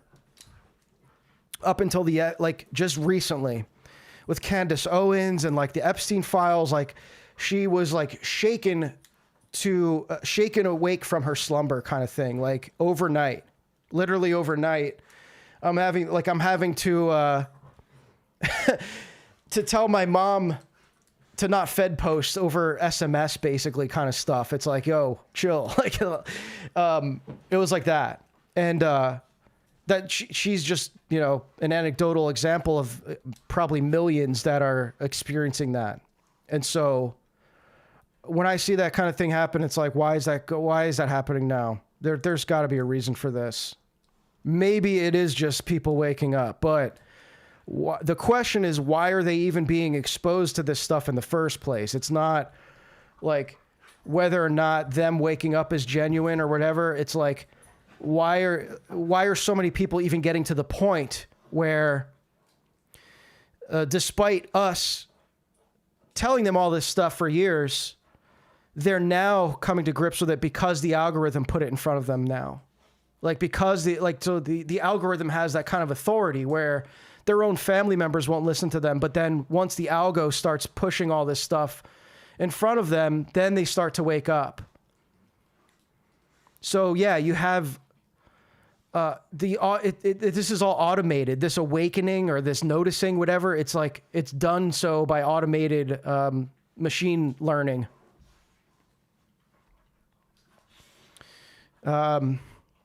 So yeah, I think that like a lot of the occult rituals that we're seeing, these mass occult rituals, whether it be NASA or whatever we're seeing, like in the war in Iran, the surveillance state, it's all like, it's all an ushering in of this AI age.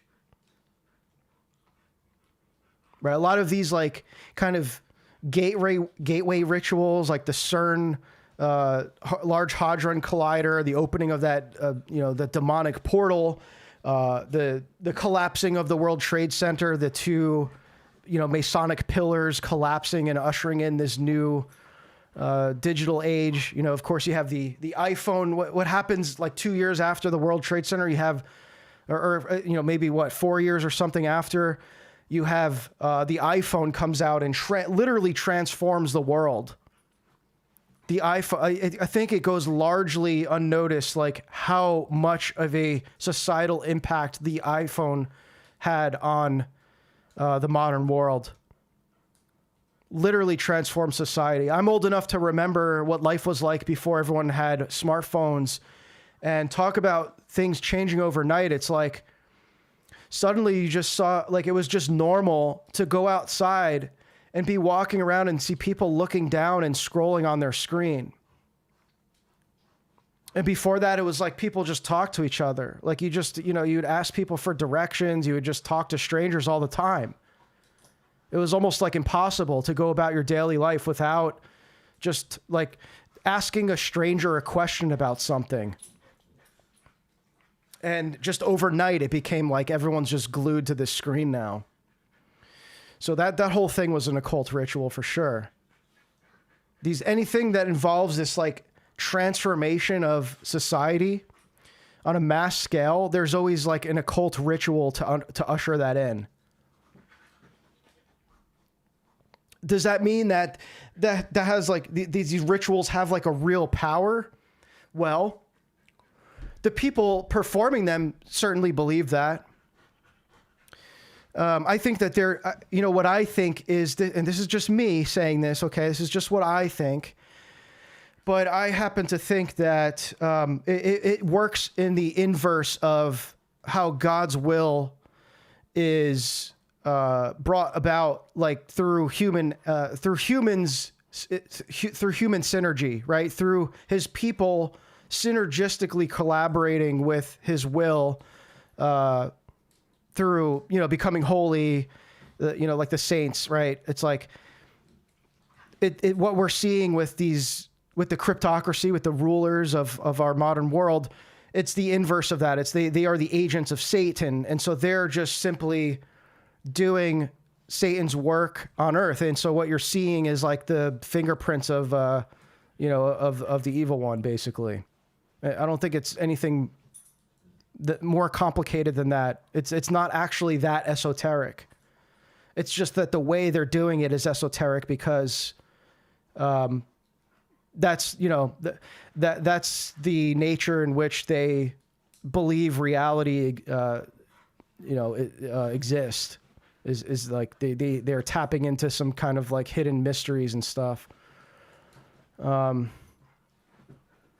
God gives them up further into their delusion. Yeah, exactly. Also check out Wag the Dog. Yeah, that's a good one too. Wag the Dog. I think I do think American Moon is the most credible one. It's hard to find. A lot of this stuff is like made by like a lot of this like space stuff, like space conspiracy.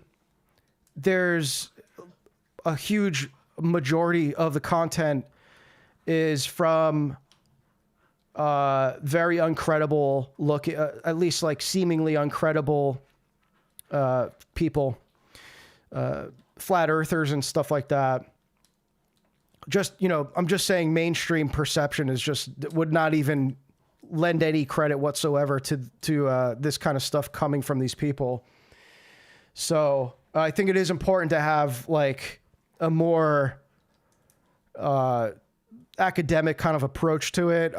Like I say academic loosely. I know that it's not, there's no like peer reviewed stuff on this, but what was the 9/11 one? My Pet Goat or something? Oh yeah. Yeah. I covered that in, I did cover that on 9/11 last year. I did a stream on 9/11 as a mass occult ritual and how that My Pet Goat was like a seance. It was like a ritual spell. The reciting of My Pet Goat.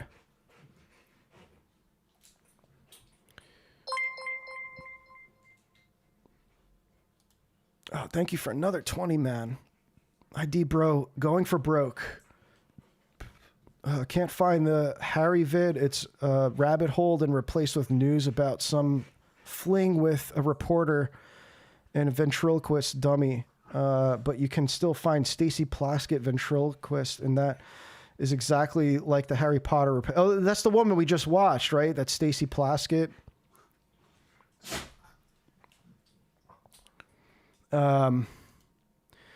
You should look into the freedom movement and sovereign citizens. One can get a good insight on how Freemasons work in this world system. Oh, I know a little bit about that. What do you mean exactly about how does that relate to Freemasonry? Like the renouncing of your citizenship?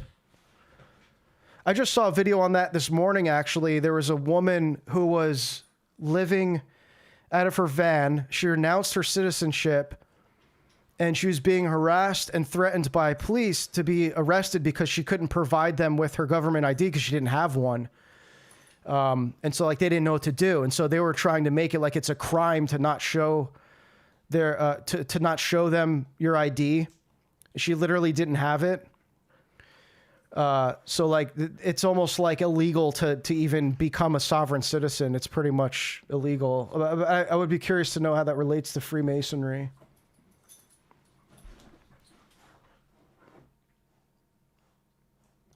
Are you familiar with the theory Trump is Messiah and Ben Joseph is the precursor to Antichrist Messiah Ben David? Yep, did a whole stream on that as well. You can go back and watch. Let me see. Let me just pull up the YouTube channel so you can remember what these titles were.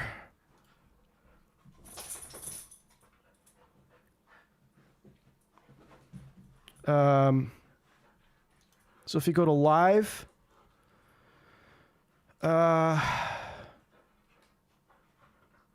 yeah, it's this one here. Trump and the Third Temple Agenda. I did a whole stream covering that. How they perceive, how the Jews perceive Trump to be the reincarnation of King Cyrus the Great, who's going to help usher in their Messiah. And why they're gifting him all of this, like they gifted... Kabod Lovovich literally gifted Trump a gold replica of the Ark of the Covenant. It's like, why? Why did they do that? Why do they love him so much? And there's all these there's all this footage of rabbis talking about how he fulfills all Jewish prophecy, like even with especially with the assassination attempt where his ear was clipped. Like there's some kind of Jewish messianic prophecy about how the ear of the Messiah will be wounded, something like that. I forget, but they all, a lot of them talk about this.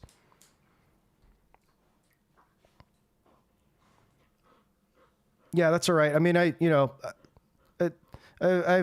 haven't done a lot of streams, but I don't assume that everyone has seen everything I do. So yeah, it is. I did cover that. I'll probably be covering more of it if there's any more developments on that specifically, but I think if you were to look at all of these, like kind of the thing I cover the most at this point seems to be AI. I think it's becoming more important to cover the emerging surveillance state. So I think like the most previous stream I did, this one here, this is more the direction I would like to start moving in. Because this is like, I think what's a culmination of all this stuff, like AI, the emergence of the surveillance state with AI and how it relates to American governance. Like you have we just saw this week, the Trump's ballroom is there's all these high-ranking military officials now that are like working with whatever's going on underground, which we know is the building of a massive AI data center, right? So there seems to be a lot of preparations for some kind of cyber attack, like some kind of global cyber attack or cyber threat or something like that, like a digital pandemic type thing. So I think that is going to be something that we should be looking out for. Don't, I'm not going to make any predictions on when we might see that, but it seems to be coming closer and closer when you look at what's going on. So the war, the migrant crisis, all this stuff that's happening, I think relates to this emerging surveillance state. The fact that, like what I covered in that stream, like how we see all of these operating systems and platforms now implementing a mechanism for digital ID verification. That's what's coming. Okay, that's what's coming in all this. Everything, all of your opinions that you're sharing online are, if they're not already known to, at least to like these major tech corporations, they're going to be more well known by the government, by the state. Thank you again for another $10, Semyon. I appreciate all the support. As soon as they get everyone on the digital ID CDBC grid, say goodbye to being able to buy guns and ammo. Yeah.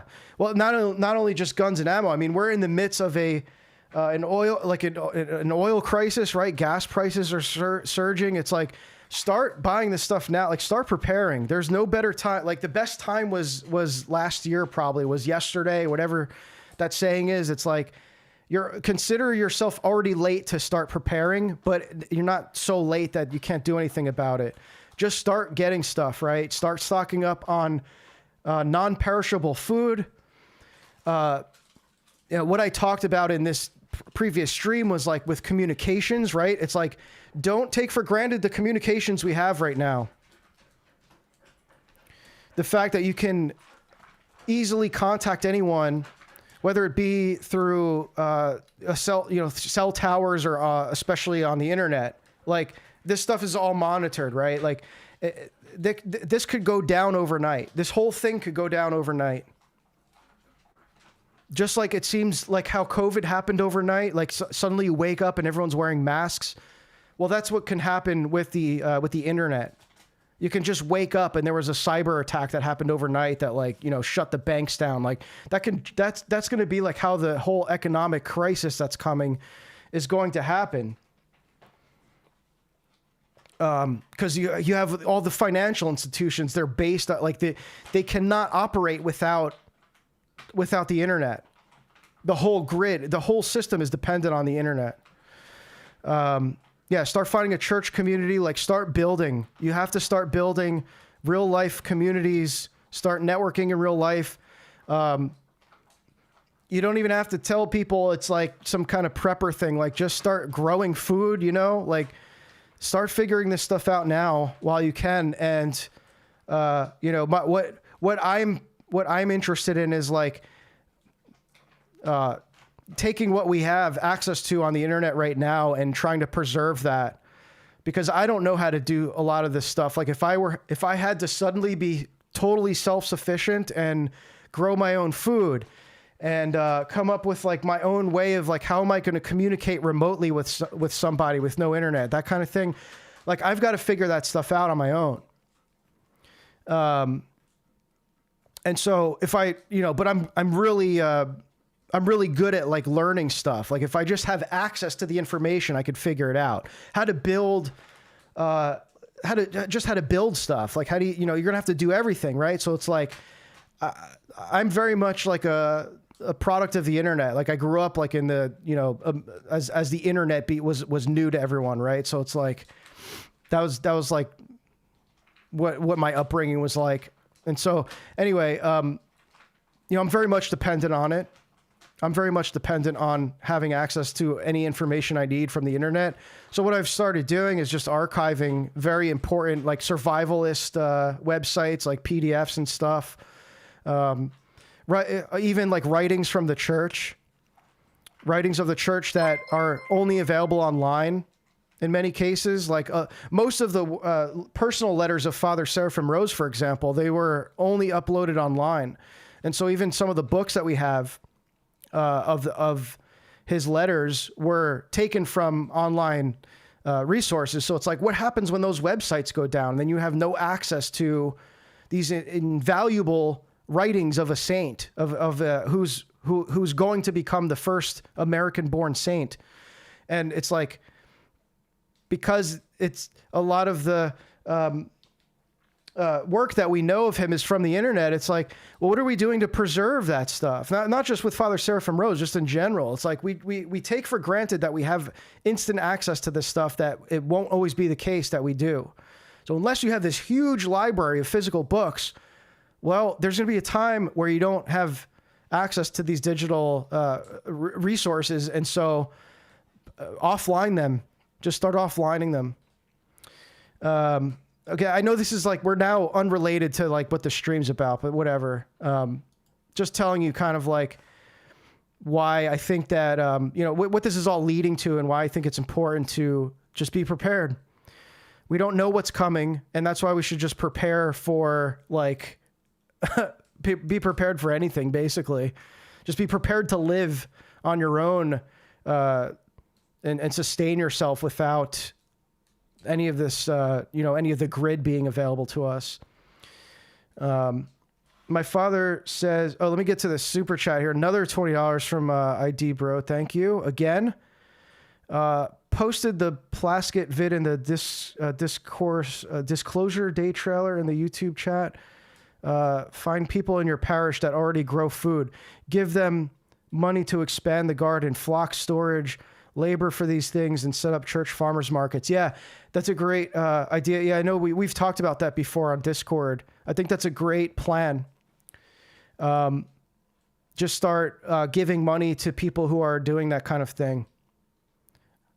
I've been to enough parishes that I know there's at least like one or two families that are into homesteading at almost any given Orthodox parish in America. So those people are going, like the people who are already homesteading, they are going to be like, could you imagine? Like, where do we go? We can't buy eggs at the supermarket anymore. Who do you know that has access to eggs? Well, there's that one family at my parish that homesteads. They have chickens. Well, guess what? Everyone else is going to be going to them too. So it's like, we just need more people doing it, or at the very least, just helping the people who do it, help them out financially, for sure. I think that's a great plan. This is something that, we, as the church, we could take the lead on, like we could get, there's no reason we shouldn't have a head start. I hate to say even head start. It's like that we shouldn't just be pursuing this kind of life regardless, Like we should be in, like, even in the midst of persecutions and things like that, like we should be in the best position of anyone, because we have the warnings of the elders and the saints that prophesied what to expect. We should have that. We do have that advantage. And so what good is it if we're going about our lives the same way as worldly people and just being these consumers and, just being completely brain rotted by the algorithm. Slow Boy says, I'm lucky I live around Mennonites. I'll have access to food via hunting as well because my parish is over an hour away. Wow. Yeah. Yeah. And that's another reason I think it's incredibly important to start pursuing setting up offline communications with your parish as almost like a central hub. And so I think like mesh networking is going to be incredibly important in that regard, because, with certain mesh networks, there's the ability to communicate via encryption. Actually, there's one, I won't get like nerdy about this, I promise, but there's a particular network that I'm interested in called Reticulum, which is basically like a parallel offline internet and it allows you to like end-to-end encryption is built into the communication. So it's not like you have to enable encryption or something like that. And so basically, you know, if you just set up your local parish or local monastery with some mesh nodes and expand the network from there, and have the parish or the monastery become like the central node in that network, like you can communicate, like your whole parish community can communicate with each other offline, like through text messaging, without the need of cell towers or internet, internet ISPs or whatever, and fully encrypted too. Because I think the encryption part is going to be extremely important with, with surveillance technology basically being the default. Yeah, there you go. Thanks for posting that. Yeah, reticulum network. Definitely look into that. I mean, look, that part is not going to be for everyone. Like, it requires technical knowledge, and so like I do think that there's a role certainly to be. There's roles for everyone. Like, not everyone's meant to be doing the same things, but we need communications people. Like, I think that's going to become very important because how do you even like? Most people are going to be kind of too late to start taking action on this. And so what happens when the grid goes out or something and we can't communicate anymore, but we need to? Well, we want to start these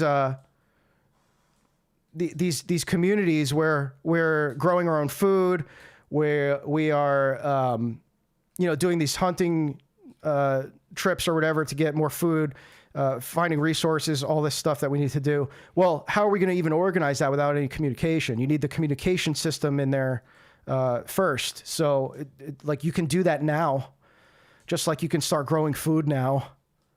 But yeah, that's if you're a tech savvy type person, maybe that would be a role where you can really make yourself useful. At least, being able to even communicate why that's necessary. All you would need is permission from just tell your priest, like, hey, would you be okay with me setting up a mesh node or a mesh network? You don't even have to explain what that is. It's just like, can I set up an offline communication system?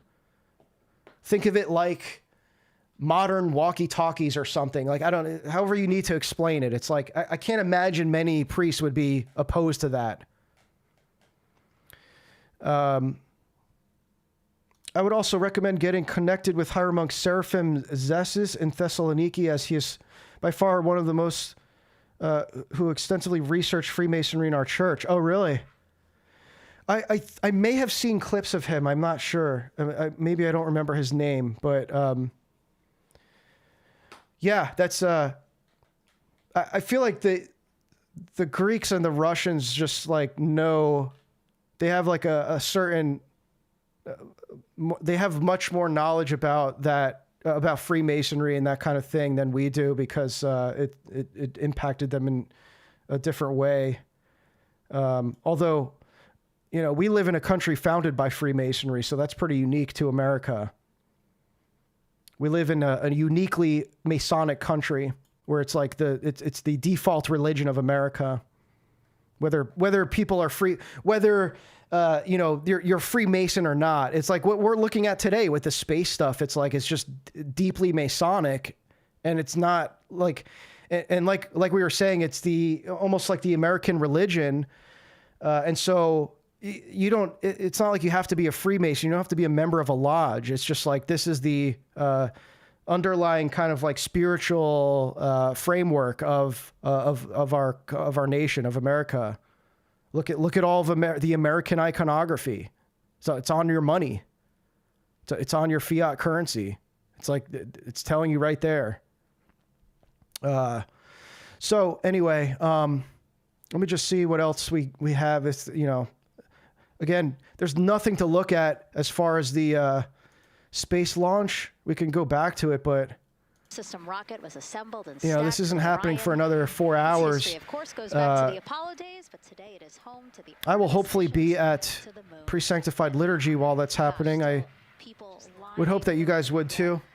Don't skip pre-sanctified to watch a giant phallic object be launched into the sky. It leaves me kind of speechless, you know, just to see all the support, all of the people who want to know that they're thinking of them, they're with them, and the fact that this crew specifically has always said, Oh, so this is the crew getting transported in an armored vehicle to the launch pad. Kennedy Space Center. Imagine the rest of Florida right now. Yeah. Mission specialist Christina Cook, who holds the record for the most consecutive days in space by a woman. Let's take a look at what she has to say about this mission. I tell a story, which is Oh, one here that we my go. dad told me before the Apollo missions when he was just a very little boy. He was looking up at the moon with his mom, and his mom said to him, "Don't worry, Ronnie, we'll never get there." Fast forward maybe 70 years later, it's his daughter that's actually going there. And I think that long arc is something that we can all learn Yeah. from. The idea that This is the seemingly ultimate impossible becomes possible. If you just This is the believe in it and are ultimate willing to work hard and fem come boss, together to achieve it. boss My name girl. is Christina Cook, and I'm a mission specialist for NASA's Artemis II mission around the moon.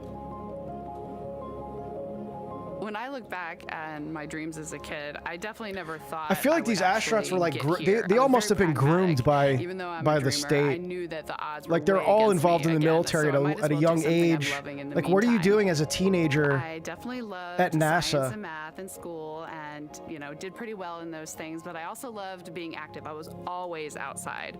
I loved things that made me feel small. I loved looking at the night sky, oftentimes between the pine tree branches, or I loved the ocean.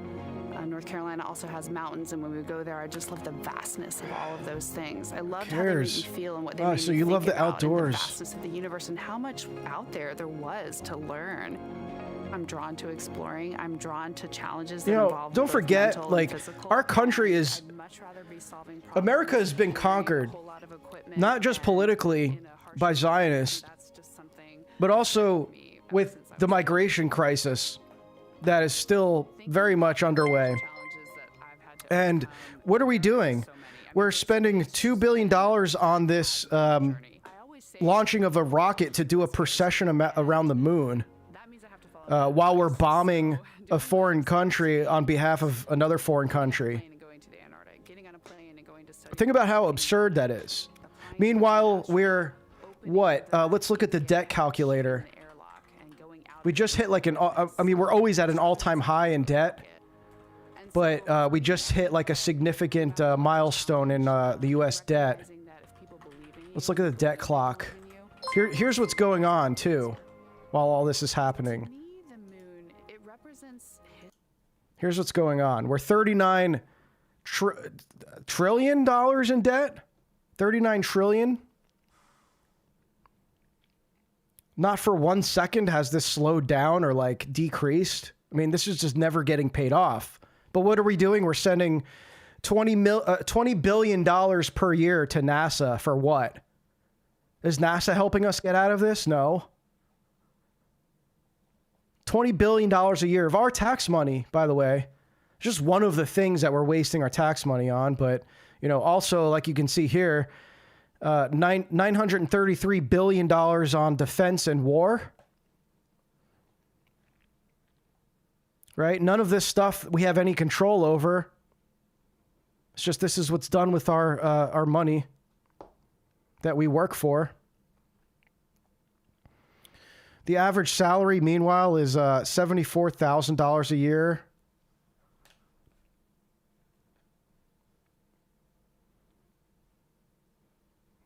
Yeah, this is this is maybe one of the most blackpilling websites you can go to. Like this is the watching the downfall of the American empire in real time. And then what are we doing? What does the White House want us to do? Watch this. The White House wants you to watch this here. Watch these guys pressing buttons and talking about their dreams of their science fiction fantasy dreams of going to the moon one day. This guy's Canadian, by the way.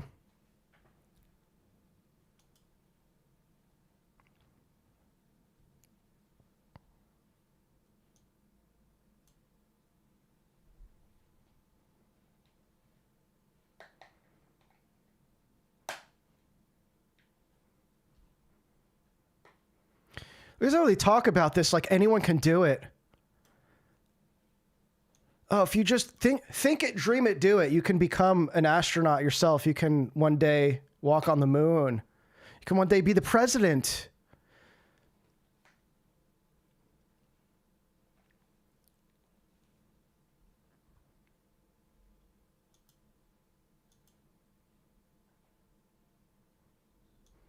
I cannot unsee that blue V that's around their spacesuit. I cannot unsee that as the Masonic.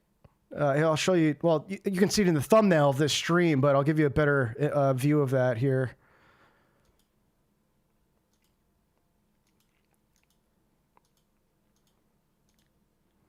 Where is it? Indigenous mentors. Oh, see, here we're getting into the occult stuff. So listen to what he said. Like, so none of this, nothing Christian here, obviously, but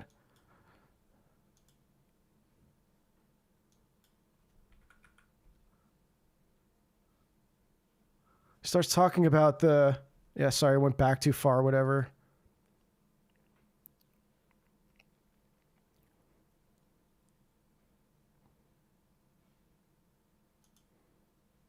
It's like, in a sense, it's moon worship, you know?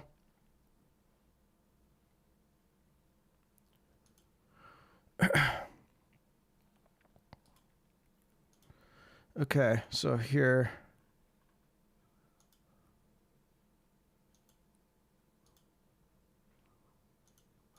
All right, so here, I just can't unsee this. All right. It's like the same color blue. Same shape, same color. It's in the same place. Like, I just can't unsee that. Maybe that's just a coincidence. Maybe. I would not rule out that that's just a very bizarre coincidence. I just think so.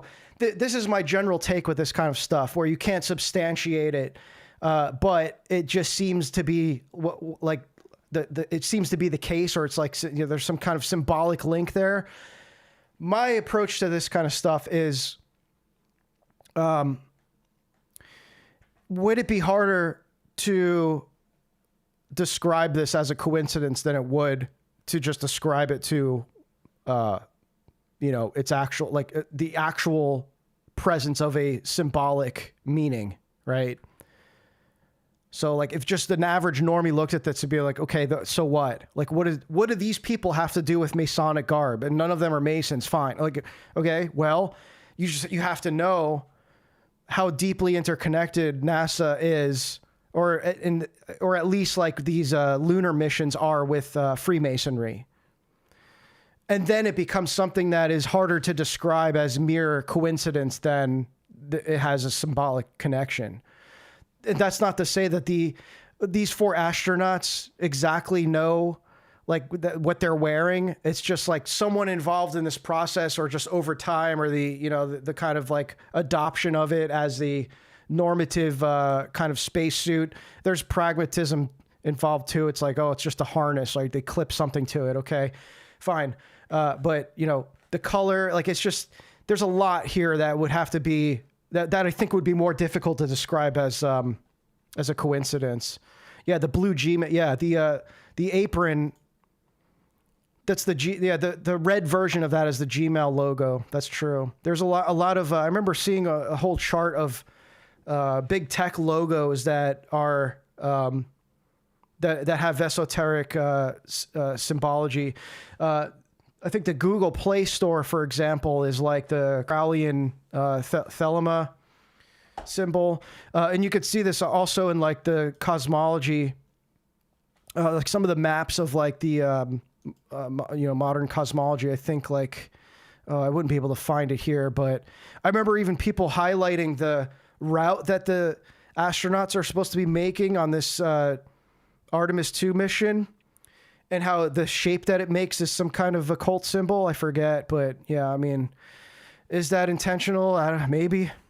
Again, there's more likelihood that it is than that it isn't. it's just like, yeah, it's in the realm of speculation, I guess, until, you know, it just makes so much sense that that's what it has to be. That's how I see it. So yeah, April Fools, everyone. But yeah, all right, I'm going to wrap things up here because, like I said, there's not really anything that this was intended to be a live launch stream. I was like, I must have read the wrong time. I was under the impression that they were going to actually be doing this launch at this time. I got the time wrong. It happens to be during the time where there's, you know, our pre-sanctified liturgy. So, and then we also have a book club meeting tonight. If any of you are members in our book club, we're reading Operation Gladio. We're having our last discussion on it tonight, this evening. So I couldn't stream this evening anyway. But, you know, well, maybe if there's something worth observing that happens during this launch, if it even happens today, we can look at it afterwards, but I don't think that there's really going to be much that we can actually see. Just know that, yes, it's a ritual. Yeah, actively pray against the ritual. Yeah, yeah, without their consent. Yeah, just pray. You know, pray for our country. Really, pray for our country. There they are, arriving.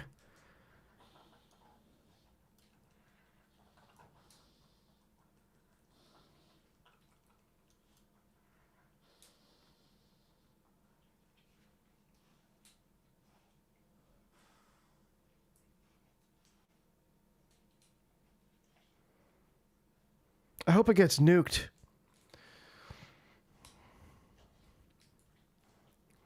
I hope the NASA headquarters gets nuked without anyone getting injured. I don't wish harm on any people, but I hope the whole facility blows up.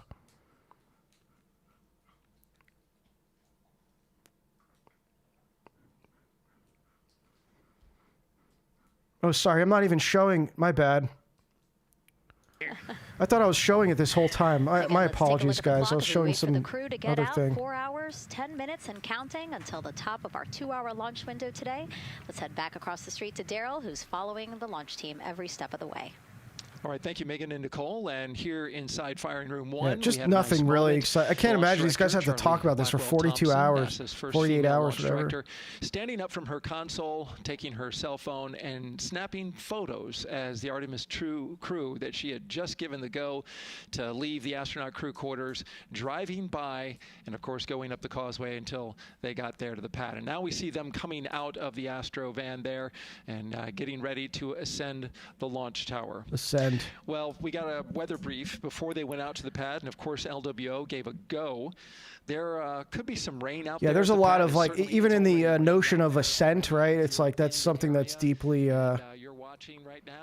esoteric, like, you know, ascent beyond the limitations of humanity, that kind of thing.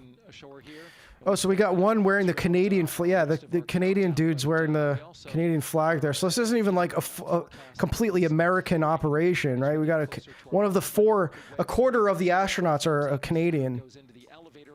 Yeah, the Astro van. Yeah, everything's Astro.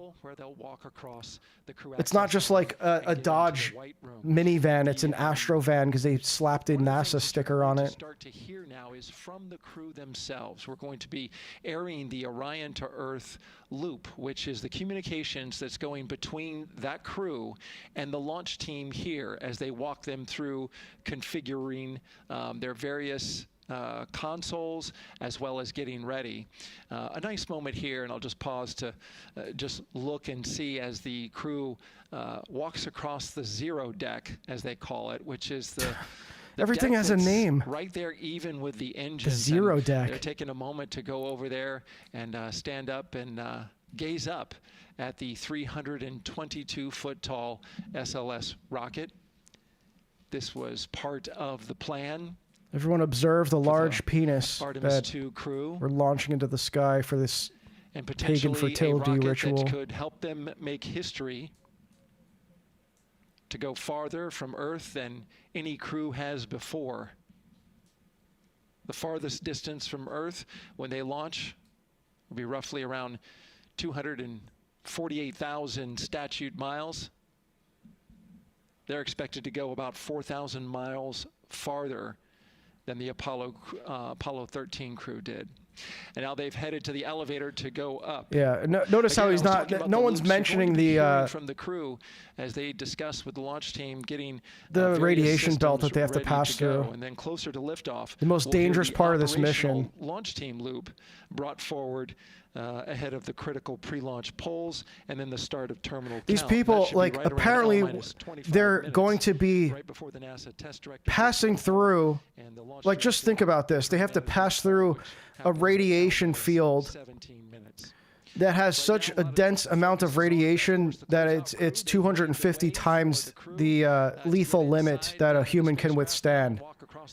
And this is part of their mission, that they're just going to have to pass through that to do this procession. And actually do that twice. They have to come back. They have to pass through when they come back as well. Yeah, the Van Allen belt, yeah. So I think you can see, again, you can't, like, I'll just show you guys what happens when you search for this stuff on YouTube. It's so controlled. Oh, here's Bart Siebel. Oh, so he was on Rogan. This is the guy in that documentary. I guess he shaved his head. This is the guy. So there he is talking about it. So you get Joe Rogan and that's it. And then all the debunkers. So you get debunkers and controlled op talking about it, basically. This guy too, Danny Jones.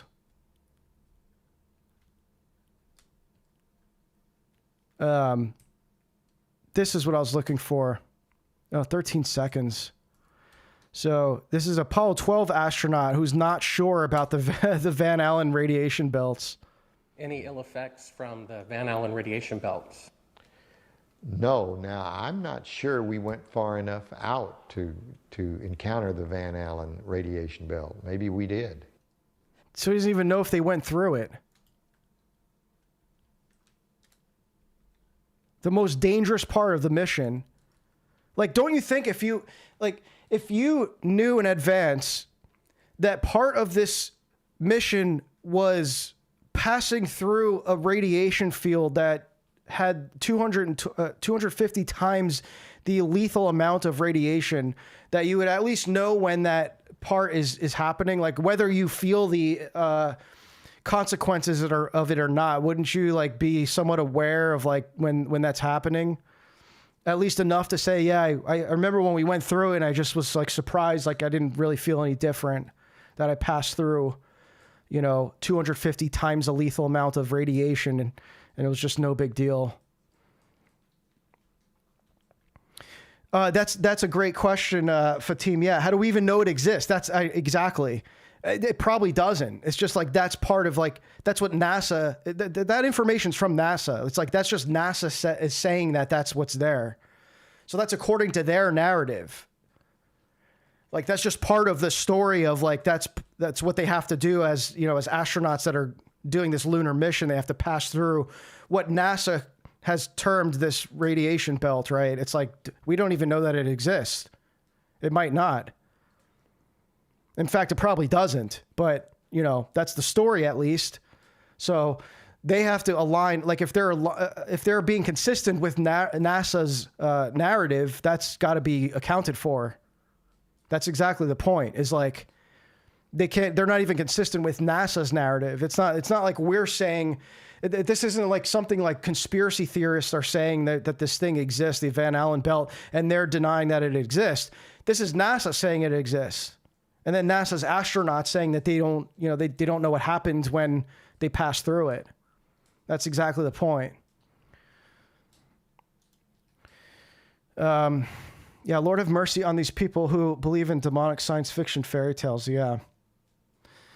Yeah, well, it's a very powerful deception.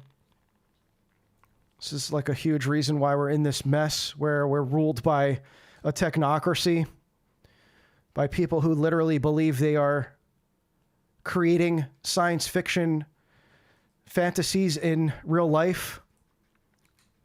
Literally the whole space program, like there's all this, let me see if I could find this. This would be a good place to kind of wrap this up here, if I can find it. I did a post about this that on the big three science fiction writers. If I can find it, hopefully. Yeah, here it is. Okay. So check this out. This is where science fiction and space travel intersect, okay, in a definitive way. These are the big three science fiction writers. You have Isaac Asimov, Robert Heinlein, and Arthur C. Clarke. They were all, to varying degrees, influenced by the occult, especially I think it was Arthur C. Clarke, who reportedly was attending the Thelema mansion, or the Crowleyan, these Crowleyan gatherings, right? They all have connections to high-ranking military intelligence and involvement in space programs. These three guys popularized the concept of space travel and this whole techno-utopian spirit of futurism that dominates the American mind. And so I did a breakdown of each one of these guys. This wasn't a very popular post, which I was kind of surprised by, but it's like, who knows how this stuff works. But I thought this was really interesting. So you have Isaac Asimov, who was born a Russian Orthodox Jew, and worked as a chemist for the U.S. Navy, later conscripted to the Army. Included Kabbalistic concepts in his work, of course, and once wrote that the Jewish idea of meaning unfolding in history and Judaism's messianism make futuristic science fiction a natural avenue of exploration for the Jewish imagination. Interestingly, very influential. All three of these guys had a huge influence on Elon Musk, so you can kind of see X stands for unknown. Oh, interesting. Isn't that true? In 2024, DARPA named one of its programs after Asimov, inspired by his 3 laws of robotics. Again, a science fiction writer, okay? What does like a novelist have to do with, like, why is DARPA naming things after what a science fiction novelist wrote? He was a male feminist and a population control advocate. He believed that homosexuality must be considered a moral right and thought that people should live in space by 2019. Arthur C. Clarke, okay, this guy was very demonic. In case you weren't convinced this guy is. So he was, again, a Royal Air Force officer who insisted that his dog tags were marked pantheist.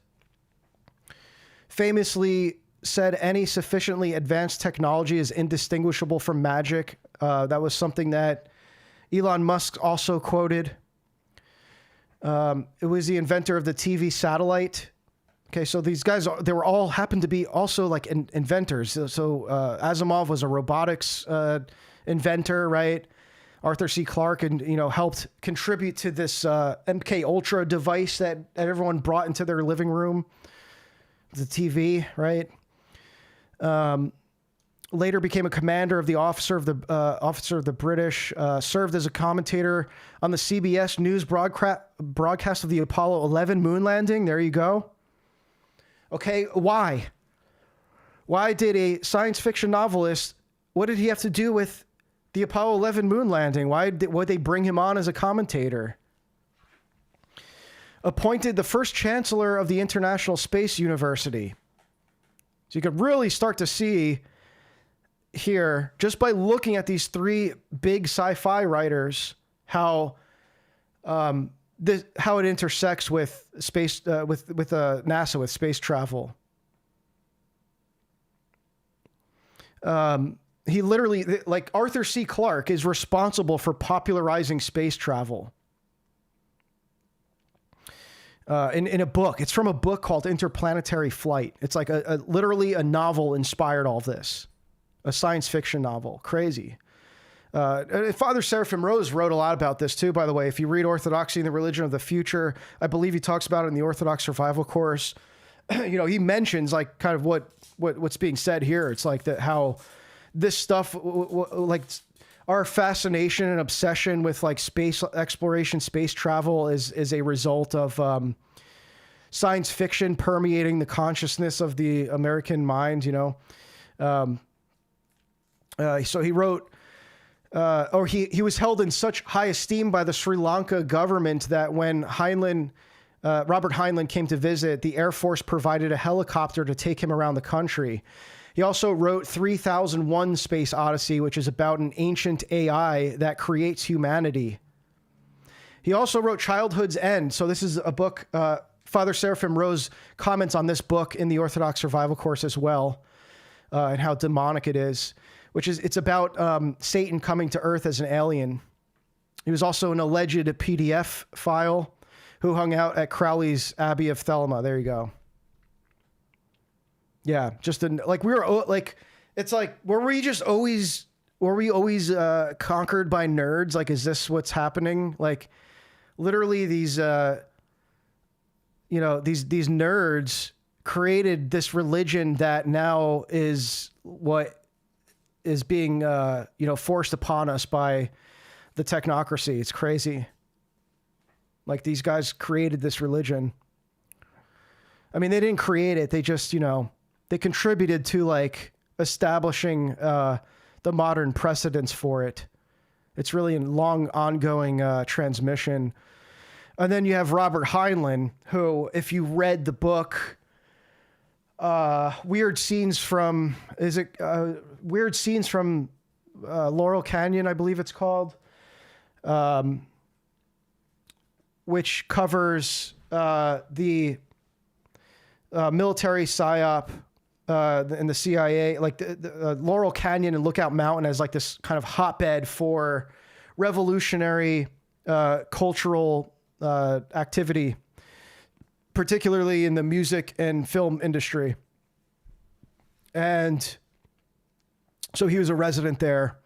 It's a hotbed of CIA covert ops during the hippie era. Yeah, I mean, it's basically like the central location of the hippie era, which was the whole thing was a massive CIA psyop. He was he lived on Lookout Mountain, by the way. This is where, if you look at, I forget the name of the address, but there's I'm going to just find it for you guys. You may know about this already.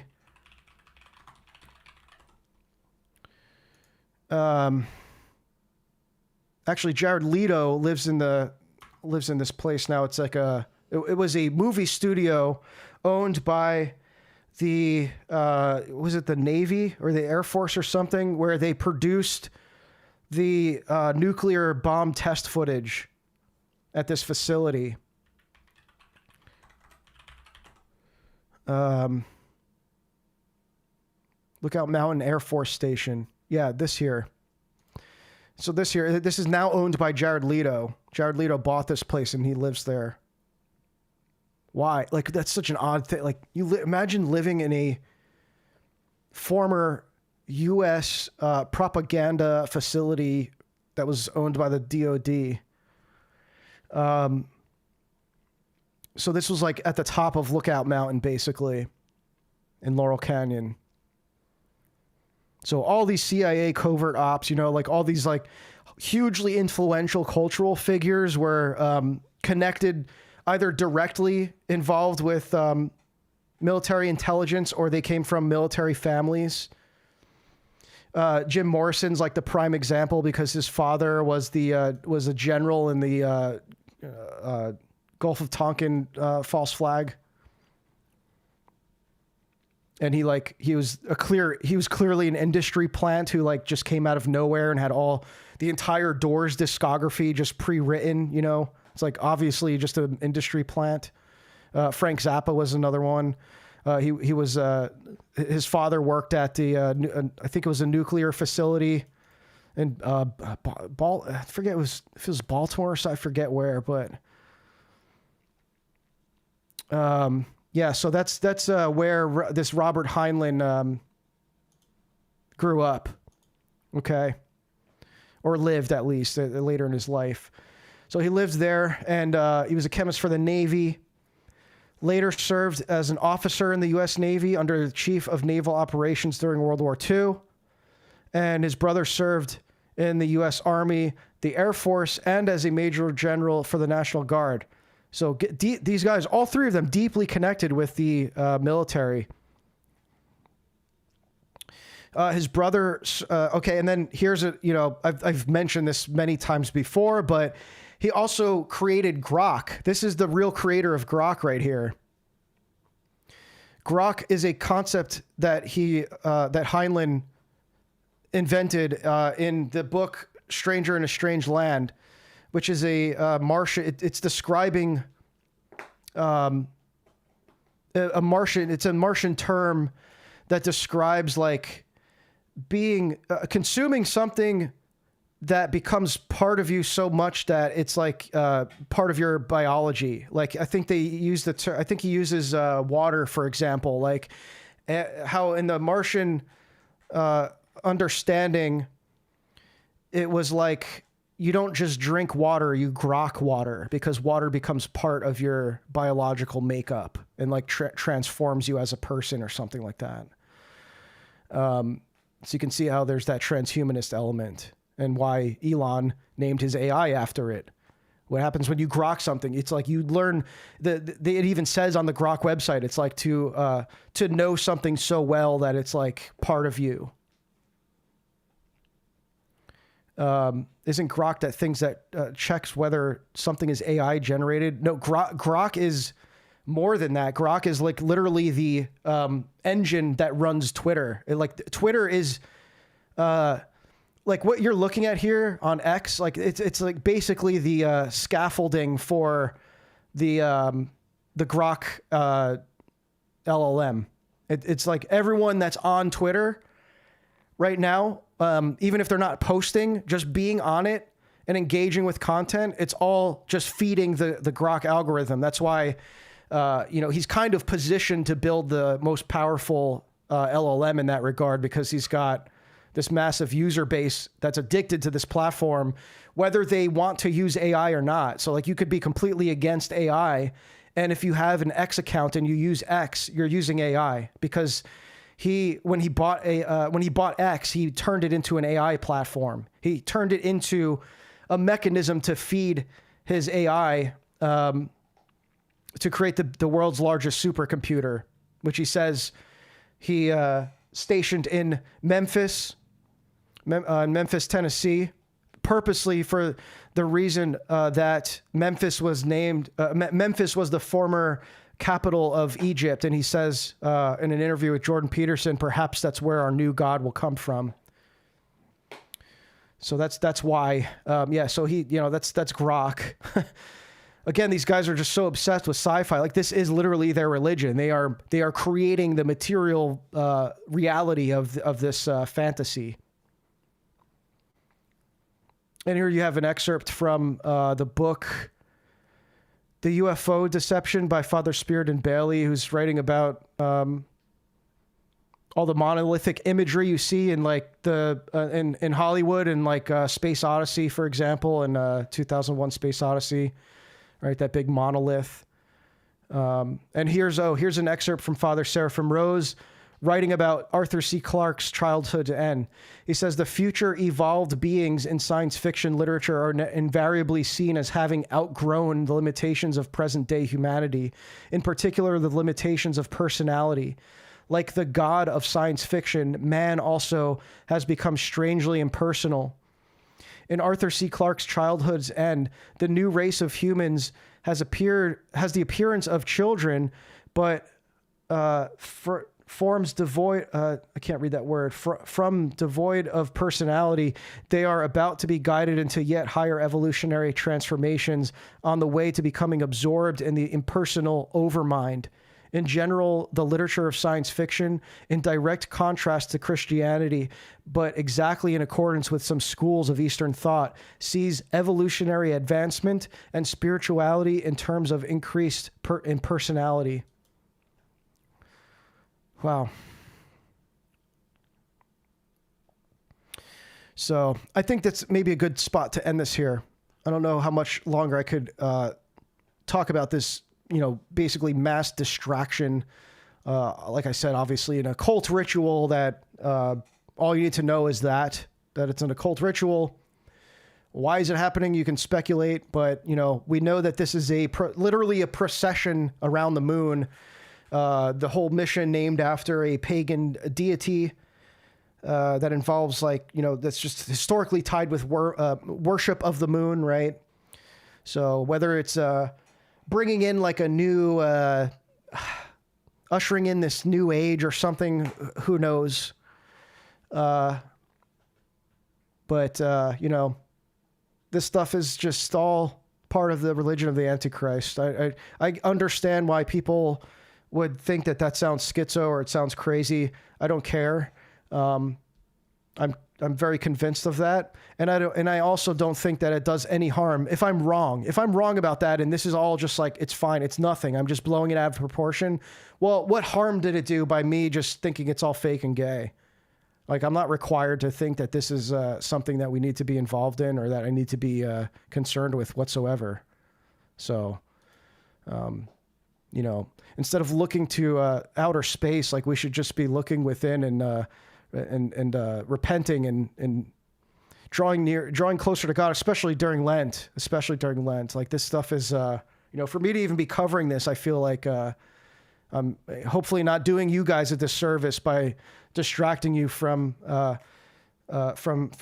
your contemplations during Lent as we come closer to the resurrection of our Lord on Pascha. So I hope you all have a blessed rest of your week. I will be seeing you tonight if you are in the book club. If you're not and you would like to join, please visit thereversion.co. And at the very least, become a free subscriber. It costs you nothing, and you get access to what's now almost 4 years of my work, and you get email notified whenever I publish something new on there. So kind of beats having to rely on an algorithm and the uncertain state of these platforms where we're not even sure if channels like mine will be around much longer. So make sure you at least get over there, become a paid subscriber. You can, or paid or free. You can see here. Sorry, one sec. I had to turn off the stream so you don't get feedback. But here's the Substack. So you can see that here's the book club. We're covering Operation Gladio. This is the previous meeting. Our second meeting will be tonight. All kinds of great articles there. All kinds of great articles that you can't find anywhere else. Coverage like this. The Epstein occult dossier went through a lot of work to dive deep into a very dark and demonic subject that I'm glad to have moved on from. You can see all kinds of, this is my most popular work here on Kabbalah and the Protestant Revolution, Kabbalah and the Christian Zionist conspiracy, stuff that you really can't access anywhere else. You could find it on thereversion.co. So go over, this is very meta here. You can see me scrolling the website I'm on. But yeah, there you go. I look forward to seeing anyone who's going to be joining in the book club this evening. I hope to see you there. And if not, we'll see you in the next stream. Take care.